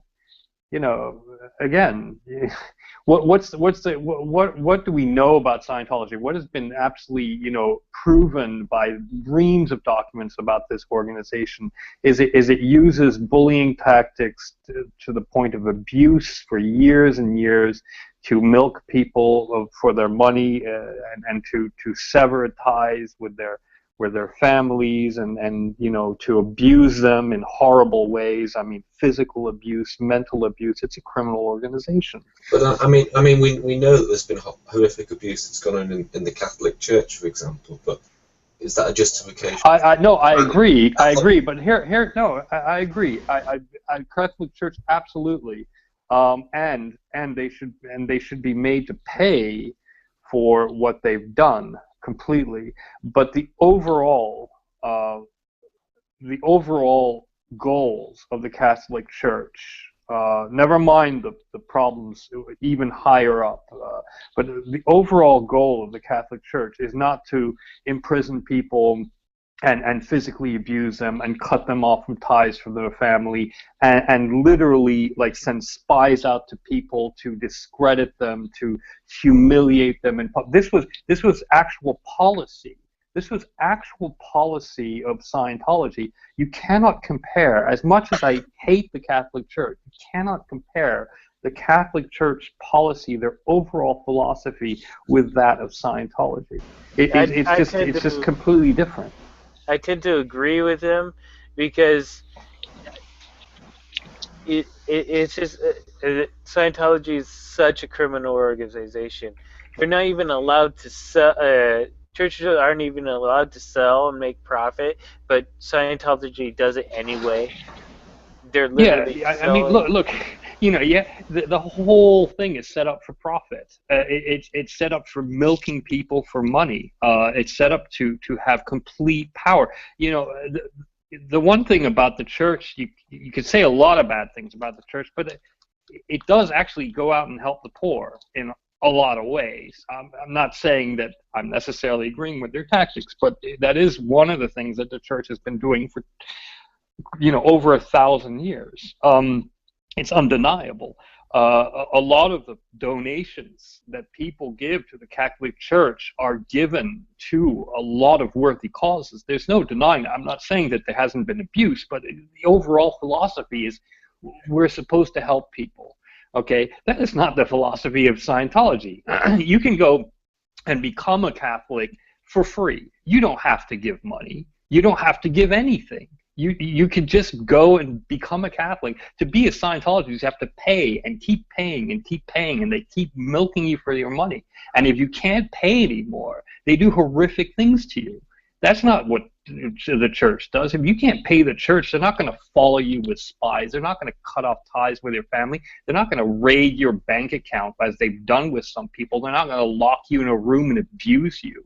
I mean, unless you're a little child. Okay, now, but that's not the overarching philosophy of the Catholic Church. It is so with Scientology. I don't see how anyone can compare the two. As much as I can't believe I'm defending the Catholic Church here, but they're not comparable. I'm sorry, they just aren't. Yeah. Well, I'd like to see all churches tax exempt that's taken away, but I absolutely agree with that. I have no problem with that. As an atheist, I shouldn't have a problem with it. But again, they're not comparable. Not in the slightest bit, I think. Well, what is their goal? Because I do not know enough about Scientology besides the stuff you hear in the news. To get your money. That's what their goal is. I don't think that is their end goal. There should be another goal, because it's crazy to join an organization only to give them your money. Well, it's to quote unquote help people, but no. Yeah, basically it's to get rid of these body thetans, to so you can have a better mind. It's a bunch of hokum. It's bullshit science. It's about. I also think it's about coming up higher in the energy level of that energy nonsense they have, or something like that. Yeah, I've read tons on Scientology, and frankly, none of it makes any sense. You can pretty much sum the entirety of Scientology up by the founder. He said, if you want to get rich, start your own religion. Well, Right there, it should there's a tell lot. you. There's a lot of attributions to that story. It's not confirmed, but again, it wouldn't surprise me given what Well, he's he done. was a science fiction writer. Yeah, absolutely. And I've read his Of course science it's a fraud. fiction, by the way, and it's utter crap. So just Yeah, Battleship Earth, actually- remember that with John Travolta? Oh, I actually read the book in, what was it, like 1986. I read the book. When I was like 16, I read Battlefield Earth, and then I actually read his entire quote-unquote decology, 10 books of the Mission Earth saga. And, let's just say it's utter crap. I wanted to read it because I was kind of fascinated by the guy at the time. I was like, what's his thinking? It's a complete rant against psychiatrists. It's a complete rant against the Rockefellers and what he considered to be the controlling interests of the oil companies and everybody's lives and the medical community who was quote unquote oppressing him, and the FBI which was quote unquote oppressing him, etc. It's a really fascinating read. It's long. It's 10 books, and they're utter pat, frankly. Haven't you also noticed that most of his work, he hasn't even done the original work himself? He has ripped it off from H.P. Lovecraft. Yeah, no, I mean, I know. He was a horrible writer, and he would aggrandize himself in so many ways. I mean, he would tell people he was a war hero, etc., etc. He was nothing of the sort. So yeah, he was a liar. He was a thief. He was a con man. And yeah, sorry, if America banned Scientology just on grounds of moral indignation, I couldn't be happier. But since we know that he's a fraud, shouldn't we also be able to ban Mormonism? Since we know that Joseph Smith was also a fraud. Yeah, no, I kind of agree with that. But again, Mormonism, as much as I think Mormons are really out there, they kind of fall under the same rubric as the Catholic Church in a lot of ways. They do. There's no real Scientology charities. There's no real Scientology good works program. They claim there are, but there aren't. It's all money making schemes, and the stuff that they sell as their techniques under the guise of science is utter bullshit. And it's proven to be bullshit. I got to intervene right here because the church doesn't really do any good works. I mean, they say they have a bake sale for people overseas, but how much do you see them really not serving people without really trying to serve their own interests? Who? The Scientologists? Just all churches. No, come on. I mean, the Catholic Church has hundreds or thousands of hospitals across the world that are taking care of people. They've taken care of orphans in a whole bunch of countries. I mean, say what you want about the child abuse scandal, and it's huge, but the overall actions of the again, I'm defending the church here. I can't believe the overall effects of the Catholic philosophy, the church philosophy. You can say it's a mixed bag, but there has been a lot of good, and the public recognizes it as such. I mean, they do try to intervene on some issues that are actually beneficial, and they do try to do sometimes very good things. I'll not deny it. The very fact that we have public hospitals comes actually from the church. It was a church that started this idea a long time ago, and it's thanks to that we have places, hospices, and hospitals. I mean, that it originated from the same ideology. So, Scientology is not going out doing this sort of thing in any way whatsoever. They'll claim they are, but they aren't. There's no proof of it whatsoever, and we know it's not true. I mean, there's no clamor about what wonderful work Scientology is doing across the world. I mean, they'll say they're, but there isn't. It's just lies and bullshit. Well, Nathaniel, why are you attacking the church? Maybe you have something to hide. Yeah, yeah. Maybe I'm a homosexual. I have something to What's your hide. crime? What's your I crime? abuse people, right? What's my crime? That's right. Yeah. Look, I don't. Look, as much as I oppose the Catholic Church and all other churches in many respects, I don't put them in the same camp. There's no equating the two, frankly. Like I said, the Scientology is more like the mafia, okay? And they should be treated like that. They should be treated as a criminal organization. Nothing to do with religion, nothing to do with quote unquote spirituality. I hate that word too, but there's a concept there, and they don't fit that concept in any way whatsoever. If we're changing topics now, then I guess the other one that's been quite topical in the news recently is North Korea. Yeah, that's also something I've been studying for quite a long time, actually. Well, are you interested in this? Oh, North Korea, absolutely. I've been writing about North Korea for 20 years. Okay. On and off, yeah. What's your view on? And firstly, do you think they did it, or are they just saying that they did it? Oh, I think it's probable that they did. Yeah. And the fact that Obama came out and said that he was going to retaliate means that we probably have evidence that they did it. Yeah. Yeah. Yeah. I don't think he would have said that had we not had any evidence. I think it's fairly clear from his statement that we do have evidence that it was them. We know that they have, like, what is it, almost 2,000 hackers that are constantly online doing things. I mean, this is known from defectors, and it's known from trace logs that we have, etc. I mean, this is fairly well known in the industry at large. I mean, I can't imagine even what the Pentagon knows compared to what's known in, like, the hacker community and online community. Well, you know what I would have done if I were Sony? I would have gone out and I would have bought every fucking MIT programmer I could have. I said, well, in case anything happens, we have these MIT programmers. They could shut down a country in 5 minutes. Just leave it at that.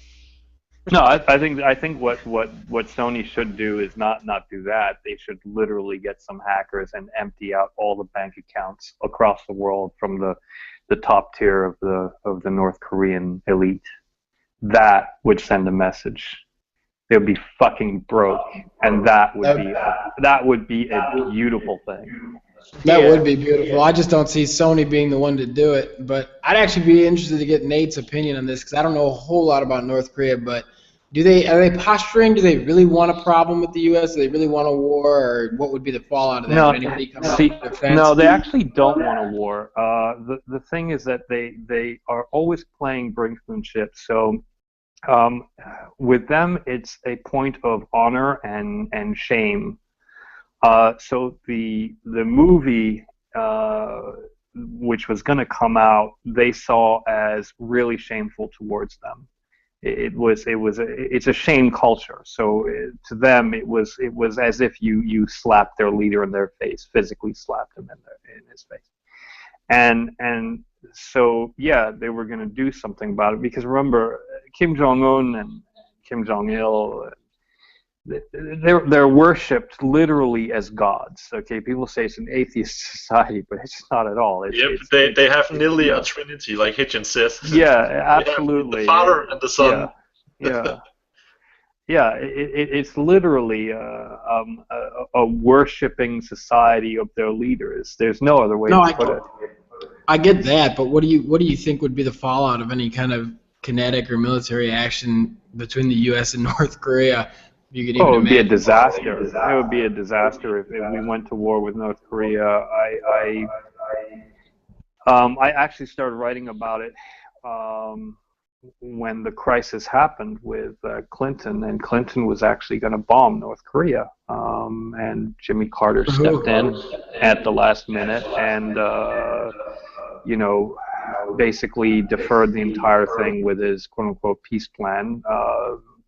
Clinton was reportedly exceedingly furious. It was probably the last time we could have gone to North Korea with a lot less consequences than we could ever do so again. But we were ready to bomb them for sure. I mean, this was the 11th hour stuff. That's what I'm asking, though. What kind of consequences? Why would it be a disaster for the Well, U.S.? because North Korea has literally tens of thousands of rockets pointed right at Seoul. So within, what, I think a minute and a half or 2 minutes, Seoul would be reduced to rubble. They wouldn't need a nuclear bomb to kill millions of people. They'd do it in 10 minutes flat, tops. Okay, the disaster, by the time our bombs are falling on Pyongyang, Seoul would be a smoking ruin. And there are, I can't even remember how many millions of people living in Seoul, but it would be the biggest slaughter in human history in the shortest amount of time. So that's a problem. That's a major problem. And there's no way to defend against that. Well, actually, ironically enough, since the Gaza war a few months back, South Korea has just, signed a huge contract with Israel for its Iron Dome anti-missile system. So maybe there is hope. But yeah, they saw the effects of it and they said, we want that. It's going to protect our city. Yeah, barring some sort of missile system that could get almost all the rockets, which maybe Iron Dome can, I don't know. But it would be an absolute disaster, the biggest slaughter in human history on the fastest scale. We're talking minutes. Even if you only take like 10% or something, you're talking like over 1 million dead or something. It's really a horrific scenario. So that there's that problem. Then there's the problem with China. China doesn't want anything done with North Korea because they fear a complete destabilization of North Korea, and they fear all the refugees coming into China, which would destabilize China in the southern provinces in a very big way. That's why they deport all those North Korean defectors back to North Korea.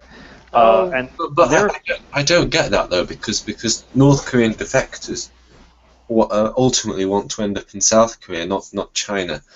Yeah, but they don't have a way to get there. They don't have a way to get there. And I thought that if North Korea collapsed, then it would be South Korea that accepted the. How are they going to get over the DMZ? Well, I mean, this would be a case where North Korea sort of ceased to exist. Well, if that's the case, if you did it that way, then yeah, but I don't see how to get to that scenario without killing a hell of a lot of people in the meantime. I just don't see it. The largest minefield in the world. Yeah, it's absolutely horrific what would happen to them if they tried to cross. Not to mention that the military on the North Korean side would just slaughter them trying to get over the border, regardless of what happens with the regime in Pyongyang. I mean, these people are fanatical. What I'm proposing is a situation where North Korea collapses, and what would happen in the aftermath, and I would guess that there's lots of things that could happen, but I don't think that the North Korean refugees would necessarily go to China. I mean, why can't they go to Japan? I mean, why can't they sail to Japan, for instance? That's only assuming that you get a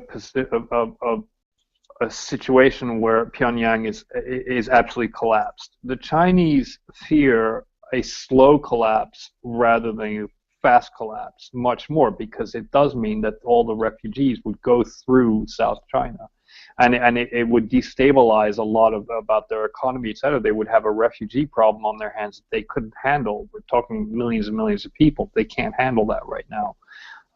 So remember, what the Chinese fear the most is change. The Chinese fear change and instability more than anything else. Okay, that to them is completely anathema. That's why they throw morality out the window. They don't care, because they'll do anything to avoid that. They'll do anything to avoid what happened, during Mao's, revolution during the 1970s. and before that as well, during the actual communist road, they fear that more than anything else. So they don't care that North Koreans are suffering. They really don't care, because to them, that's just a pittance compared to what would happen if the Chinese government got itself into a situation it couldn't handle. It would be horrific as well, frankly. Well, what we could do is we'll basically is put like tons of anti-missile technologies secretly in North Korea and Seoul and other places, and then once the country is taken over, we'd say, hey, we're gonna pay you to ship these people where they want to go. That way, they won't be sneaking around in your countryside.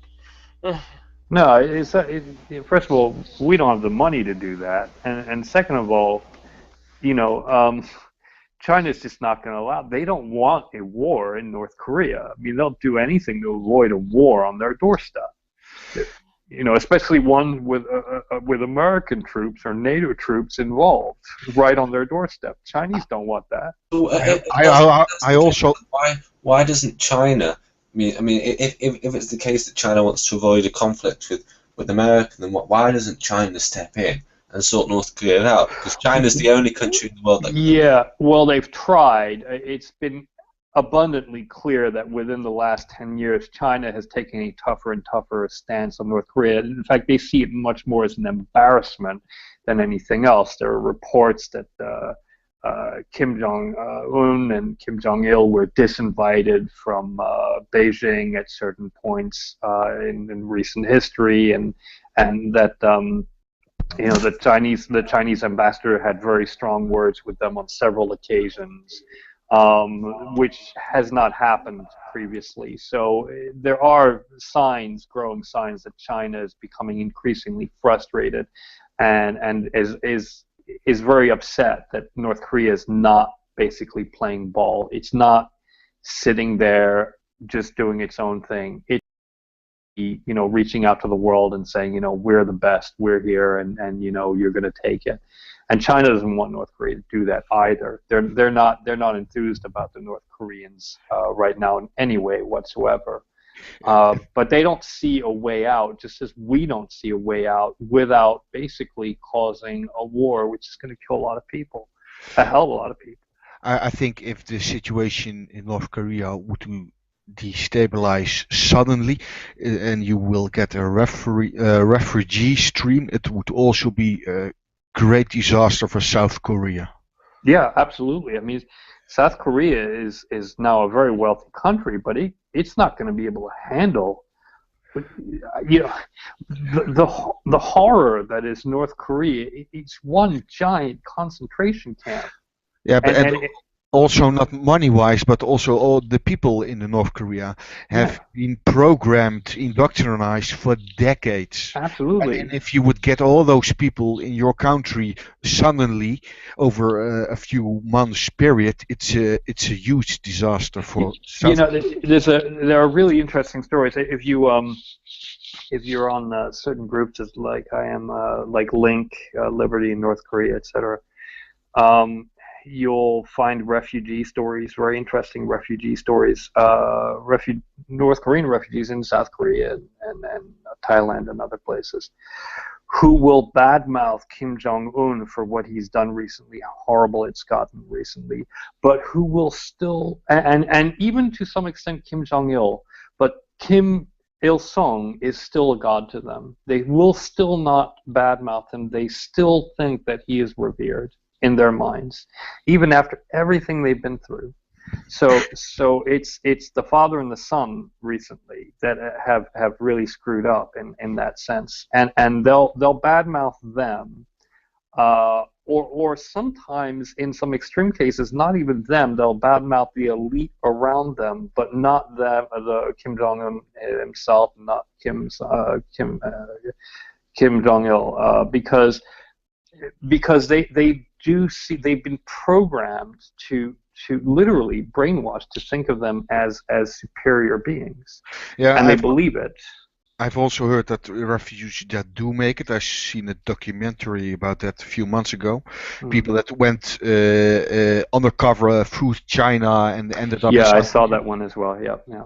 They spent months in basically retraining camps in South Korea before they're even let free on the Yeah. street. Yeah. Yeah. Hitchens used to say that it's as if North Korea is as if somebody gave Kim Il Sung the book 1984 in 1948 when it was written, and Kim Il Sung said, "What a good idea." It We is can make literally this like fly. that. I know. I mean, it's literally like that. You have in certain apartment buildings, in fact, in most apartment buildings, from what I understand in Pyongyang and other places, you have a propaganda radio in the kitchen that you cannot actually turn off, just like in 1984. You can turn down the volume slightly, but you can't turn it off. Is this true? I also heard that that the regime in North Korea is basically. We always say it's a communist country, but I heard it is actually more based on Japanese World War II attitude than it was on communism. Well, it's actually got nothing to do with communism. It's Juche, the philosophy of Juche is, yes, it is about self-reliance, but first of all, it's an exceedingly racist philosophy. I mean, on par with Nazism. I'm not kidding. The North Koreans see themselves as a supreme race, and that's not a fabrication or an exaggeration on my part. They see themselves as a superior race, and everybody beneath them who is not like them are mongrels. so it's true. It's more based on Japanese imperialism than on communism. Yeah, in a sense, yeah, it would be, but it has a lot. It's a lot to do with self-reliance. So people will put in, communist. It has communist ideology, especially because it happened during the communist revolutions of the time. But it's got less to do with communism than basically just a criminal organization running a country. I mean. It is more like the Nazi Party running the country than anything else. So yeah, I would never call it communist in any way whatsoever. That would be a complete slander on communism, and I'm not a communist. So I don't want to spend 20 minutes defending communism like I just did the Catholic Church. But Yes, yes. Now it's time to defend creationism. Yeah, no. But like. That's the thing. They really are like the Nazi Party. Just they believe that their particular race is superior rather than the Nazi Aryan white race. And they make no bones about it. Actually, if you read the Juche philosophy, you'll see it right away. I mean, he states it outright. Kim Il Sung states it outright. And they believe it, absolutely believe it. Isn't there also something that when we send supplies over to them because their population is starving, they think that the U.S. are sending them gifts because they are such a powerful state? yes, they think that it's gifts to their leader. Actually, yeah, I'm not kidding. They really do. Yes, there are dissenters in North Korea, but you don't hear of them, of course, because they're not. If you dissent to North Korea, you end up with a bullet in your head 3 seconds later. I mean, it's not a joke. There's no worse place in the world to be a dissenter. I mean, there's more public dissenting in Saudi Arabia by reams and bounds, leaps and bounds, than there is in North Korea. It's not even comparable, frankly. It's a completely fascist society. There is no more Stalinist society in the world than that society, on every level. I still want to see the movie. Oh yeah, I would never have thought of seeing it, but you know what? Now I'd just like to see it out of spite. Frankly, it's not my kind of movie. It's not something I would usually enjoy, but just to rub it in, I would, I would like to see it. Yeah. Actually, do you know how what if I want to go on a vacation there? How does that work even? Yeah, you can. You can. It's complicated, but you can. There are North Korean tours. They're not as far as I know, offered through the United States. What you do is you end up going to China, and you get a visa in China, and then you fly from China to North Korea. And there are Americans that go. Hitchens went, I think, twice. You can go. Right now, I wouldn't recommend it because it seems to be their pastime in the last 5 years or so to collect as many hostages as they can on a whim. So I wouldn't go right now.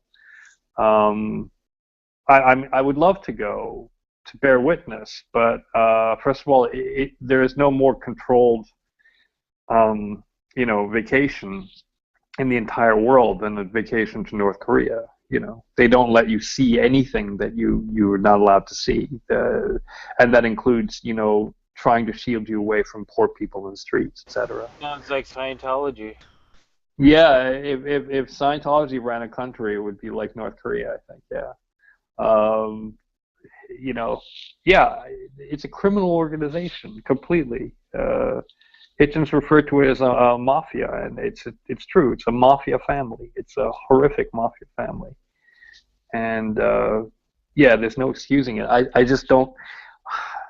The thing is, how do you get rid of it? And I don't see any other way other than a massive war that's going to take a lot of lives. Whether it's internal revolution, which I don't think is going to be possible, frankly, or whether it's somebody else bombing the hell out of that country is not going to change until there's a hell of a lot of bloodshed.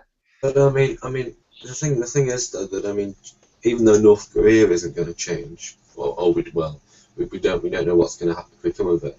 China is going to change. China will be a world power in a couple of decades. Yeah, but the US. And what effect is a potentially? I'm not saying this is necessarily going to happen, but we've got to consider what effect will a potentially democratic and capitalist China have on North Korea? Nothing. If there is a change, it will take 100 years or more. You're not looking at a situation which is going to rapidly change in any other way but a bad way.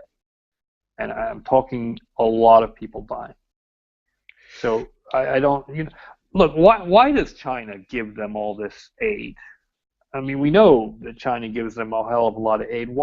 If China is so angry with North Korea, and they are, why don't they withhold the aid? Well, it's very simple, because they fear that without the aid, North Korea is going to collapse, and then North Korea becomes their problem. And they don't want that problem. So they'd rather just bribe North Korea just to stay the way it is, as far as it can, to avoid or to delay that problem. So regardless of how big and powerful China becomes, the fear that they have of what North Korea could become supersedes what they could actually do. They can't do much other than withhold aid. Yeah, but part of the problem is China's attitude towards North Korea, and that's and it is partly because China is not China's a dictatorship in itself. China doesn't really have any ethics towards them. But if China became like the United States, what about public opinion towards North Korea? That's got to have some impact. Well, first of all, China's not going to become like the United States. Well, I'm not now. Who knows? And who knows in 20 years, 20, 30 years time, China could well become like the United States. I really, really don't think so. They could because they have capitalism. It's already making steps in that. It's nowhere near, but it's already making steps in that direction. Within extremely limited, boundaries. I would not say that China is going to be anywhere close to a democracy within 20 years or 30 years. I also wonder how much the Chinese people themselves know really about the situation in North Korea, because China themselves have a very strong censorship. Yeah, they don't know. And when I was there, even in Shanghai, people didn't know. This is just a story to tell you how bad it is in North Korea.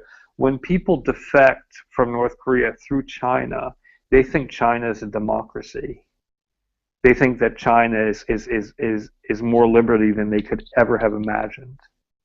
That's how bad North Korea is. I've been to China. China is not a free country, so I can tell you that is just how bad North Korea is. Well, with the exception of Hong Kong and Taiwan, I mean, are they even part of China? That's another question, isn't it? I mean, Hong Kong's a free country. Well, yeah, is Hong Kong, more or less, yeah. You know, I mean, you know, the protests are not because it's not necessarily free, but more or less to keep the freedom that they have and try to, you know, get a little bit more. But it's not because they're under huge dictatorial rule. So yeah, the Hong Kong protests are an exception to that, really.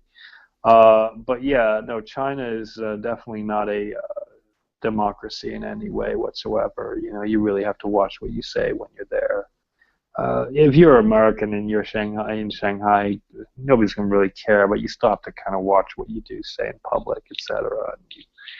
You know, a lot of the internet is banned, and you know, there's no Twitter, there's no YouTube, there's no Facebook, there's no Google. Isn't it true though that a lot more Chinese than you'd expect know how to use Tor and oh, absolutely, no, and they do, but they're still limited in their knowledge. I actually spoke to Chinese people who were using Skype to talk to friends overseas, and they, remarkably enough, didn't know that China censors the internet.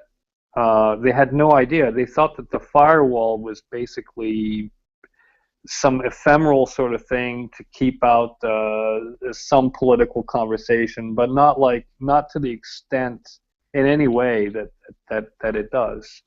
In fact, some of them I spoke to who were working on computers in our office when I was in China had never heard of YouTube, never heard of it. Well, they got your own version. Yeah, you know, Weibo, or not Weibo. Yeah, I can't remember. Weibo is their Facebook. Yeah, no, I can't remember what it is, but yeah, I remember. I saw it. I mean, they would show me videos from it. So yeah, they'd never heard of YouTube. YouTube's like literally the biggest site on the internet. They'd never heard of it. They'd never heard of Facebook. And these were, you know, mid-20 young Chinese, you know, yuppie types working in an office, getting paid very well by an international company. So, you know, yeah, there are Chinese people who know about it, etc. But it's not in the general discourse, these things. So yeah, it's a very, very heavily censored society. And in fact, I was there actually while there was a censorship thing going on at the time. In fact, it was all the news on CNN. And the funny thing is, we were actually getting that news on CNN in our hotel room because we were a Western sort of hotel, so they kind of allow foreigners that in Shanghai. But outside, when you were watching CNN from the outside, there was no mention of it. In fact, there were a few reports at that time of the screens going black during certain mentions of it. There was a delay when you and I was there for that. I saw that in action. It was really remarkable, I have to say. I wasn't in Shanghai for too long, but it's a different world, man. It's a completely different world. So I can't even imagine what it's like in North Korea. Well, there's no internet really. There's no, every cell phone is basically illegal, or almost. It happens. People do have cell phones. People do have access, but it's exceedingly dangerous. People get executed for it all the time, or imprisoned in work camps, etc. Well, you can actually know how it is there. Just open up the Bible and read how it is in heaven. Yeah, exactly. Exactly. I agree. I will not dispute that. But yeah, anyway, I don't see a solution to North Korea realistically that doesn't involve a hell of a lot of people dying. And I think the world's just not, the Western world's not ready to accept that, and China definitely doesn't want to accept that. So I think China knows, but they just want to delay it as long as possible for obvious reasons. Well, the only real way to see change in North Korea is, I suppose, if the great leader dies without having kids or anybody to follow him up. Well, it doesn't matter. They'll choose another one. Of course, but those are moments for change. Basically, just like you saw in Cuba, it's not 100% change, but the leader abdicates, and his brother in Cuba takes over and implements some little change that now resulted in, I suppose, what happened this week. And those are the only moments for change. Yeah, but again, Cuba, as bad as it is nowhere close to North Korea. I mean, it's not comparable. It's a terrible situation the Cubans are in. But if I had my druthers about living in Cuba or North Korea, I would definitely choose Cuba any day of the week. Okay, you know. Well, at least Cuba has some of the greatest healthcare in the world, at least. Yeah, no, and the fact that you have cars on the road, and you have, like, you know, telecommunications somewhat. You have and at least you can see that country from space at night. Yeah, and you have people who visit from other countries who are allowed to, like, walk around and stuff. I mean, it's miles better by far than North Korea ever is. North Korea does actually have a fairly, well, I don't know what to call it, but it does have an active tourist sector. I mean, even though, like you say, the tours are all guided, although having said that, there have been people that have had special privileges and managed to film discreetly. Absolutely, it's happened, but look, most North Koreans have never, ever seen an outsider, ever, and nor will they. I mean, it's completely incomprehensible to them that they would. I mean, tourists. I mean, what the thing is, of course, though, that North Korea does. You can go to North Korea as a tourist. I mean, I think there are even flights that you can take in the UK. You can take a flight directly to Pyongyang, and North Korea has these festivals. I mean, they have them festivals all the time. I mean, of course, they're all like, how is it pronounced? Jewish type. It's all celebrating. Yeah, Juche. But they put them on just for tourists. I know, but again, we're talking a very limited amount of people in a very specific area. It's mostly around Pyongyang. You're not going to go visit some random village just on the lark in North Korea. It just doesn't happen. You can't. You can't rent a car and go. You can't get a taxi and go. It's impossible. Okay. So yeah, it's in a very specific area. Pyongyang is where the elite live. You cannot live in Pyongyang unless you are part of the elite. So it's an extremely controlled city in that respect as well. I mean, it's not that everybody who lives in Pyongyang is well-to-do, but there's three levels of there's a caste system in North Korea. Essentially, they're the enemies of the state, and then there's the people in the middle, and then there's the elite. And the elite means, and then there's the upper echelon of the elite. So the elite means, I think they call it the party trusted or something like that. So they are eligible to live in Pyongyang if they're lucky. Doesn't mean that they're all well-to-do, but they're all trusted at some level to be faithful to the party. And so it's an exceedingly controlled city on every single level. You cannot go unless you work for some very, very, very distinct aid organization, which there are literally just like 2 or 3 or 4 that are allowed. You will never really go to see a North Korean village outside of Pyongyang. You will never go to a non-controlled area outside of Pyongyang or in one of the little suburbs they take you for, like, the coffee house or the tea house or the little restaurant, the well-known restaurant by the falls, etc. These places are exceedingly controlled, and regular North Koreans don't tend to go there either. It's only people like Vice that manage to do these things basically through a hell of a lot of detective work and through a lot of bribes and through a lot of painstaking getting footage from people who are upset with the regime, etc. And it's all kind of put together for these documentaries, but it's not like Western journalists just going to and fro normally you would see anywhere else. I mean, if you're a Western journalist in Cuba, you still have fairly free access to go to different places, etc.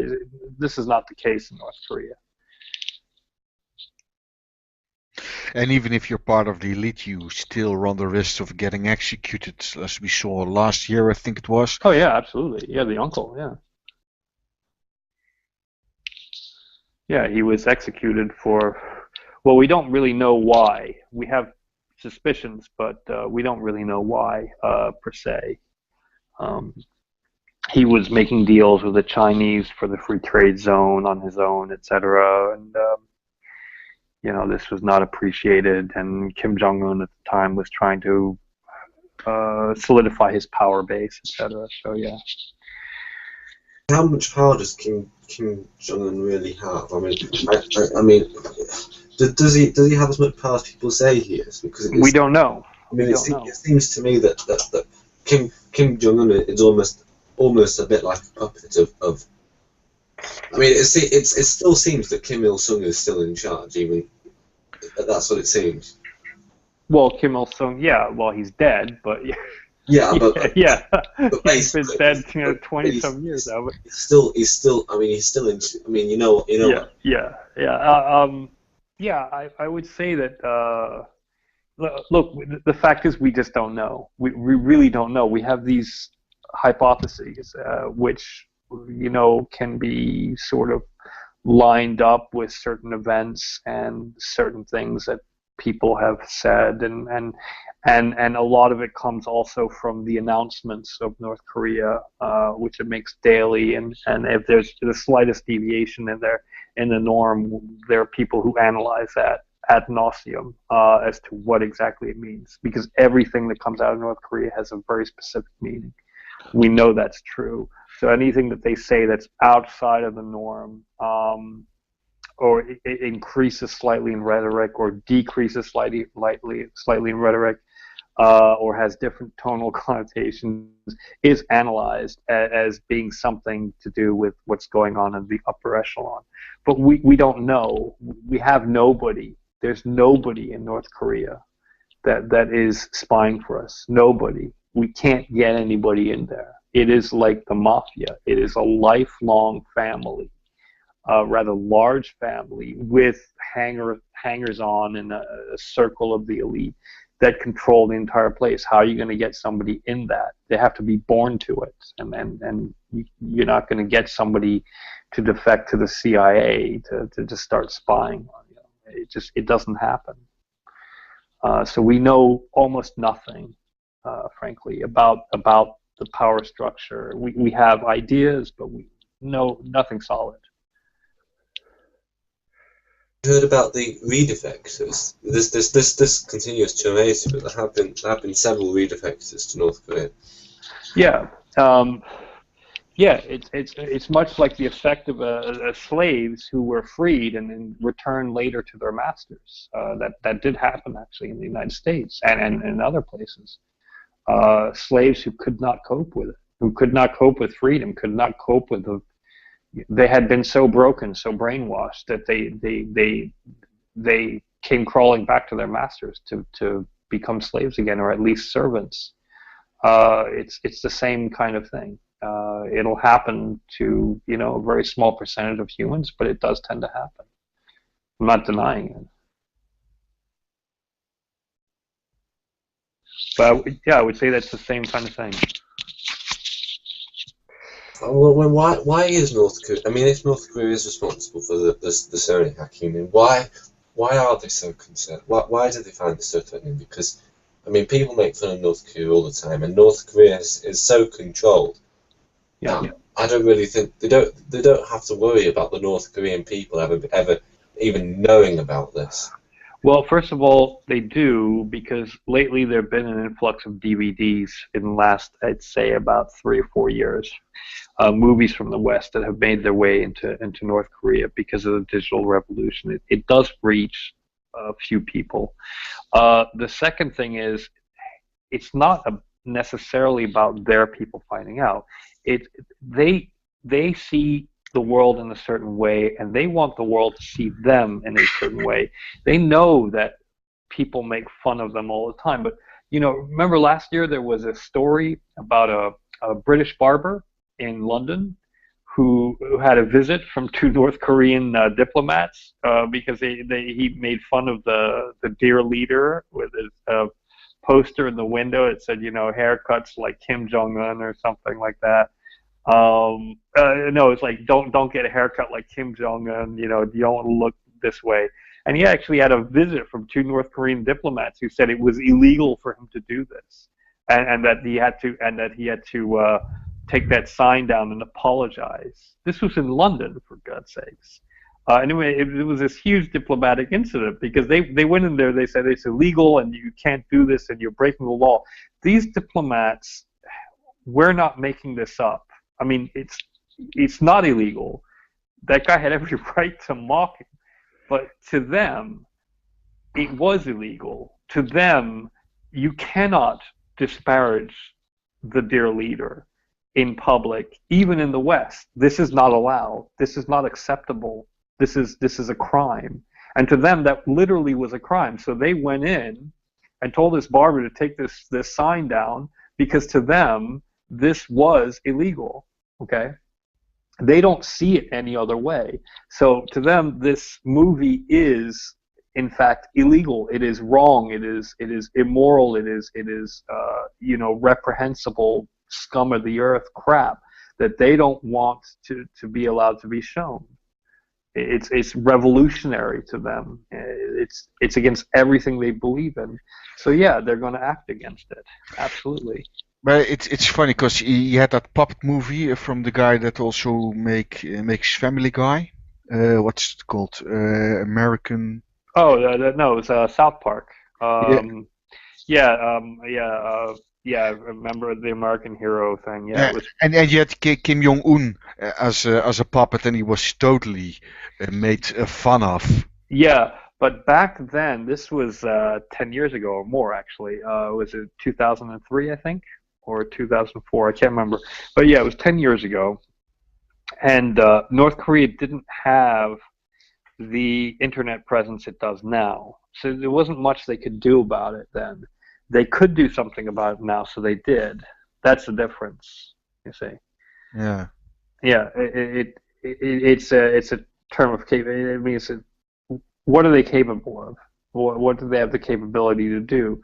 So back then there was nothing they could do, and they were already in the news as being belligerent, etc. And Bush was going on about them. There wasn't anything that they weren't doing already that they couldn't do. But now they could also use cyber warfare, so they did. Back then they couldn't because they didn't have anybody trained to do this. They didn't have 2,000 people online, at their, doing what they want them to do. That's a rather recent phenomenon within the last 10 years. So, now we see they have the power and they're using it. I would contend that had they had that power 10 years ago, they would have used it as well. Yeah, it's scary to realize that a country like that we consider a bad country has that kind of influence. But it's even scarier that a large company like Sony feels it is so threatened it has to take the film out of the shelves, basically. Yeah, well, here's the thing. Sony is it's a multinational corporation, but it is Japanese. Yeah. And what Americans by and large won't understand is the fact that it's Japanese and the fact that it has a relation, a bad relation with North Korea on such a scale. Remember that North Korea regularly sends missiles flying over Japan to test them, okay? And Japan is furious about it every time because imagine imagine Russia like sending missiles into our waters just to test their flight capability. Okay, we'd be fucking bristling at that too. So Japan has its own concerns about North Korean retaliation, etc.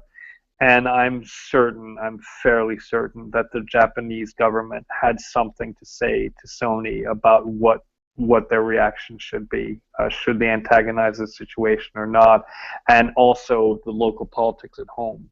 Do we want to risk literally going to war over this? And the answer was probably no. So I would imagine that had something to do with, maybe not a huge part to play, but it had some part to play. You don't think there was any real risk of us going to war over this, though?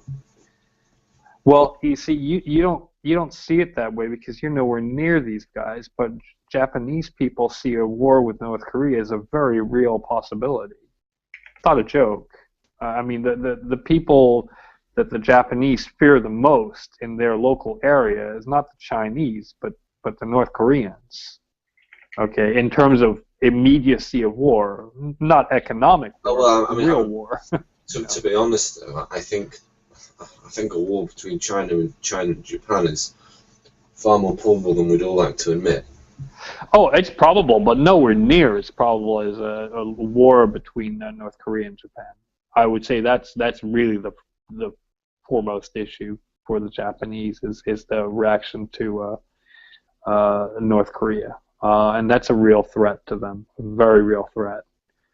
Because again, they keep getting missiles from North Korea, thrown in their waters, sometimes flying above their land. This is not a joke. It's not something that Westerners know much about, but to them it's. But the thing is, though, I mean, North Korea does this all the time to assert its dominance, and occasionally. I think a Japanese island was attacked by North Korea. But, But there's still the chance that North Korea is actually going to do something large scale is remote because I mean, as far as I can tell, the North Korean government knows that any act of war against any act of war against South Korea or Japan is essentially committing suicide because. Even though everyone loses in this game, but there's no way that North Korea would win a war against either Japan or South Korea. Right, but you don't understand the brinksmanship here. They send, as I said, they regularly send missiles flying into Japanese territory, okay, or over Japanese territory. Imagine one of those missiles malfunctions. Imagine if one of those missiles actually lands in a populated area in Japan. What do you think the consequences would be? Do you think that the Japanese could actually hold back on firing back? I would contend no. I would contend that the Japanese would have not only every right, but a moral duty to send their missiles flying the fuck over to North Korea in response. And what would be the response from that? China would get involved. North Korea would would retaliate. This would be, at least if that happened, then. What would? But if North Korea has to go to war with anyone, it's probably better for it to go to war with Japan rather than South Korea. The problem is that Japan does not have an active attacking army at this moment since World War II. They only have a defense force. Yeah, and who would be the attackers at that point? Would be us. We are pledged to defend Japan, and we take that very, very seriously. It's why I think it's the 6th Fleet, or I'm not sure, 3rd, I can't remember, is stationed permanently there because of these activities, But there have been voices in the last few years in Japan themselves that they want to build up an attacking force again. Just because of the aggression and the missiles flying over Japan all the time. That's one of the. In fact, that's one of the reasons why Abe won again, and the time before, because he's very quote unquote militaristic when it comes to North Korea. This is I know most people don't know a damn thing about his politics, but he takes a very, very hard stance on North Korea. The only problem is, of course, that North Korea, I believe, has nuclear weapons, thanks to China, Yeah. and Japan will never allow themselves to have nuclear weapons because they were one of the victims. Right, but they don't. That's the thing. They don't need nuclear weapons. They know that if North Korea attacks them, we're going to war with North Korea. Yeah. We'll be the ones to obliterate North Korea, not the Japanese. But it will be on behalf of the Japanese, and there will be Japanese troops there. But it'll be a minor contingent force compared to what we're going to send over to North Korea. But we are pledged. We cannot back out of this. There's no way. If the Japanese, if there is a missile that lands in Japan because of a malfunction, and remember, this is a very real possibility. This is not, during the Cold War, Russians and Americans weren't lobbing missiles at each other, test firing missiles at each other. They were keeping their missiles well away because of that very, very real threat. North Korea is so fucking stupid that they actually send missiles over just to test them, just to show off. Okay. Yeah, I recall incident. I don't know if it was I think it was a documentary that each time the United States test fired a missile, they warned Moscow ahead of time we're going to test fire a missile. But each time the United States did that, they were scared shitless in Moscow that they were actually test firing a missile, but they were actually firing at them. Yeah, but and they would test fire nowhere near Soviet Russia. I mean, this was, it's not as if we were throwing them over the strait, from Alaska or something. I mean, this is, this was like kept as far away from the Soviet Union as possible, and likewise, the Soviet Union did the same. They didn't test fire missiles near us. They weren't that stupid. You don't have that situation with North Korea. They are that stupid. So if a missile lands in a populated area in Japan, you are going to have World War III on your hands, potentially. This is not a joke. So when it comes to, political moves based on a Japanese corporation. The thing is, though, that North Korea is going to continue to do this anyway. And whether or not a missile hits Tokyo, it's going to be completely down to chance. I really can't see that this film is going to have any impact on it. North Korea is just going to do this, continue doing what it's always been doing. I mean, you know when Kim Jong-un came to power, all this threat of a nuclear war that North Korea was, but it was all bravado. I mean, North Korea isn't stupid. I mean, they are, but they're not that stupid. I think if a missile does hit Japan, it'll be extremely unlucky, but there's not an awful lot we can do to prevent it. Well, of course, the missiles they occasionally test fire are, of course, not nuclear. Right. I mean, it's not going to be nuclear warhead, but if you have any significant amount of population, killed by this thing, it's going to be a real. I mean, imagine it hits a warship, for God's sakes. I mean, they blew up a South Korean warship, but the South Koreans are so terrified that they didn't do anything about it. Imagine if it hits, however, a Japanese warship. Imagine if it hits a port or something. I mean, you killed hundreds of dock workers or even dozens. You're going to have a real political situation on your hands where Japan has to respond. I mean, they can't just sit there and do nothing. This has been going on for far too long. People are going to demand retribution, and they're going to get it because Japan is a democracy, and if the leader. I mean, there is still censorship. I mean, this is the interesting thing. I mean, Japan's odd because there is still a weird amount of censorship that goes on in Japan. I'm not sure if it's actually enforced, but for example, the Japanese really don't know about that much about the Second World War. They don't know what went on, and this is why it's so dangerous with the tensions between Japan and China, because the Japanese people really don't understand much about why China hates Japan, but Japan really doesn't know why. So I recognize that, but in terms of their political maneuverings, they are a democracy. They're going to have to respond. There's no getting around it. That's why it's such a dangerous situation. And the reason why we are so terrified of every time North Korea does these sorts of things is because they could miscalculate. They could miscalculate and bring the entire region to war just because they're so stupid. And they play this game of honor and shame that's so to the brink that they could actually start a war, without even the intention. Suppose it does happen. I do not think it will immediately mean war. I think it will strongly. One of the first things Japan will probably do is reorganize their army. But I do not think you can do anything without the diplomatic assistance of China in this situation. But I think the thing is, of course, that North Korea is the Serbia of. I mean, it's not Germany. It's basically North Korea is going to be a catalyst. I mean, I'm not saying this will happen, but yeah, it is. It's more like Serbia than it's like Germany. Yeah, Serbia in 1914. Yeah, I agree. I agree. That's why it's such a dangerous situation, and that's why I could see Sony taking Japanese interests to heart and saying, we're going to pull this film. I'm not saying that was their only decision, but I'm sure that had something to do with it, because Japan, as much as they bristle at North Korea, they don't want to start a full-fledged war right now. They're not in the mood.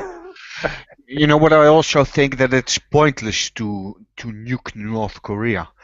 First of all, you never know where their leaders actually are, and who will you be actually hitting. That's the population, and besides the indoctrination, the population is innocent.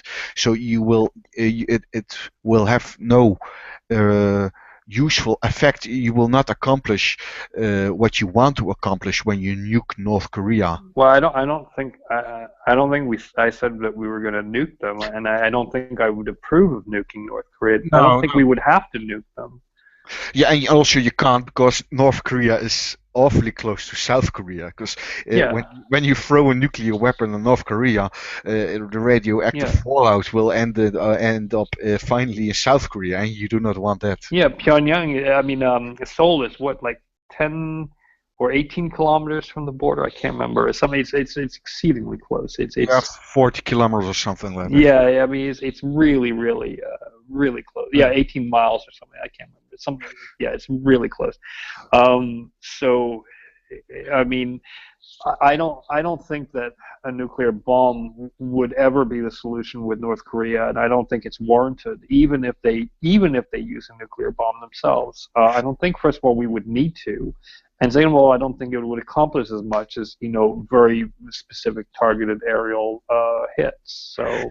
Exactly, because you don't know where what is. So suppose a missile does by accidentally hit a populated area in Japan. The only solution you can try to accomplish is through the diplomacy of China, because that's the only country they have interaction with, and that's the only country that talks to North Korea. Yeah, but I'm not so sure that the Japanese population would go for that. I'm just not. I'm sorry. Look, I do not think they have a choice, because the moment they bomb, they fly over. Of course, they can't, because they don't have that much attacking force at the moment. But suppose the Japanese fire back, I don't think China will like that. So Well, it doesn't matter, because the moment that Japan attacks back, we get involved. It's a contractual agreement, and it's understood. It's been this way for 60 odd years. So I don't think that matters. They wouldn't need an arsenal to send over. They just need one single rocket to send over, and that's it. We're in the game. We're sending missiles to North Korea. There's no stopping that. There's absolutely no stop. We are pledged to it, and Obama has pledged it. Bush has pledged it. Clinton pledged it. I mean, to the hilt. This goes back a long, long way. This is not going to change anytime soon. The moment that Japan decides to retaliate against an unprovoked attack by North Korea, we are in the game. That's it. It would be in their good right to do so, of course. as a Yeah. sovereign nation. I mean, just correct me if I'm wrong, but this is how I would see it play out if this did happen. So, I mean, the US would land troops in South Korea, North Korea would bomb Seoul, South Korea would invade North Korea, and there'd be a conventional, maybe guerrilla type war for about a month. I mean, that's the estimate it would take about a month to neutralize North Korea, and then you'd have a situation where there's a standoff between American and Chinese troops, and then would basically be another Cold War, and it would basically be another Vietnam type of situation with American troops on the border. Yeah, in a sense. It would be the best thing that could happen to the North Korean population, though. It would be shit for everyone else, but for the North Koreans, it would be the best thing that could happen, really. Yeah, though the majority of them wouldn't see it that way right away. It would take decades. Yeah. Technically, you already have American troops at the border of North Korea, South Korea, because it's officially still a state of war. Yeah, no, I mean, but you'd have. I mean, I'm talking. Yeah, I'm talking about troops on the Chinese border, not the North Korean. I mean, we have been to war with China before. I mean, it was very, very nasty business. And also, I mean, this is the cascade effect, isn't it? So I mean, it's like the First World War. You know, Serbia caused trouble. Right. Austria got on board, then Germany got, and you know, Britain got dragged into a war. I mean, America did as well, of course. Got dragged into a war just because of what Serbia was doing. It's the same thing. I mean, absolutely. We could end up going to war with Russia, for God's sake. I mean, I don't know. Would Russia form an alliance with China? Are you kidding me? The Russians and the Chinese? No, I don't see it. Well, yeah, you say that. I mean, they don't like each other, but I mean, who did It's an understatement. That's a typical British understatement. I think you forgot they just signed a contract over gas worth billions. Yeah, but that's different. And the Chinese, I mean, they're both members of the Shanghai Organization, so I mean, they are sort of. I know they have quote-unquote cooperation, but let's not kid ourselves. I mean, I don't see Russia going to war on China's side anytime soon, unless, like, America threatens Russia's borders, which in this case it wouldn't be doing. So, no, I can't really see that happening. But I mean, could Russia be on our side? I mean, no way. No, that seems unlikely as well. I mean, it could. Well, I to be quite honest, I don't see China retaliating militarily if we actually do go to war with North Korea. They wouldn't like it. They would bristle, but they wouldn't actually respond militarily. They don't want to sacrifice anybody or anything for North Korea if they can help it. And if the worst is going to, if they see actual bombing going on by Americans and troops on the ground, that's it. Their worst scenarios come true. They know it's not going to be made better by attacking American troops. It's going to be made worse. So I don't think they would. Their calculation would be stay out of it, hold the border. That's it. Let them deal with the refugees. That's it. This is it. This is over. You know. But it's not North Korea that's the problem then, though, is it? It's Japan. I mean, China might not want to go to war with North Korea, but I can fully see a war between China and Japan, and a war between China and Japan is basically the same as a war between us and China. I don't think the Chinese would equate the Japanese in this whatsoever, even if you had a small contingent. But the thing is, of course, though, because the tensions between China and Japan are so high at the moment. How much would it take? I mean, I don't know. I mean, I'm just saying that North Korea could be the catalyst to send. Yeah, as long the Chinese have a very, very distinct view of how they should operate based on historical Chinese borders. So, as much as they're bristling with Japan over certain things, especially certain islands, etc., if it doesn't involve their borders, in terms of Japan trying to take over what they consider to be Chinese territory, they're not going to calculate going to war. It's just not in their best interest. I mean, it would be mass chaos for them to do so, and they're not going to do that. Remember, this is a country run primarily on economics. And they know that, and they understand where their power lies.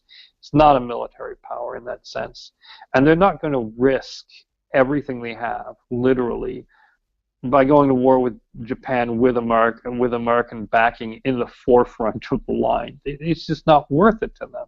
Over North Korea? No. If it was Japan taking over what they consider to be parts of historical China, that's another story.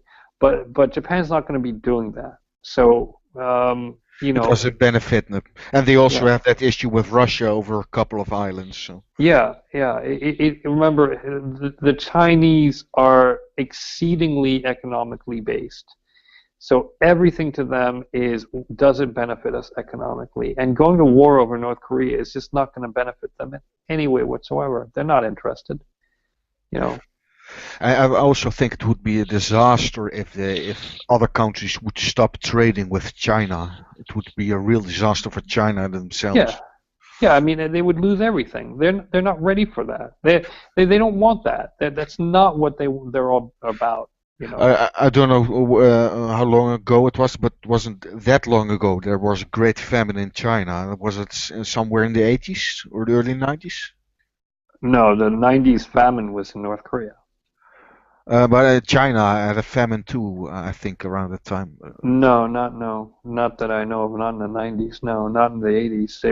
The famine happened during Mao, but not since. Not after that. All right. No, it was Deng who opened up the trade with America, China, and American trade, and that was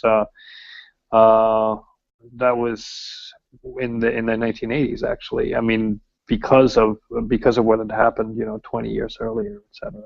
Yeah. So yeah, the Chinese famines happened during the time of the the Cultural Revolution, basically. You think China, because it's a big country with a lot of people, that China is agriculturally strong enough to never have a famine again? Well, here's the thing. Everything depends on their political and economic stability, as far as I see it. So, should the government in Beijing fall, that's an unlikely situation right there. But should the government fall, you would have the biggest famine in world history, and it would be horrific.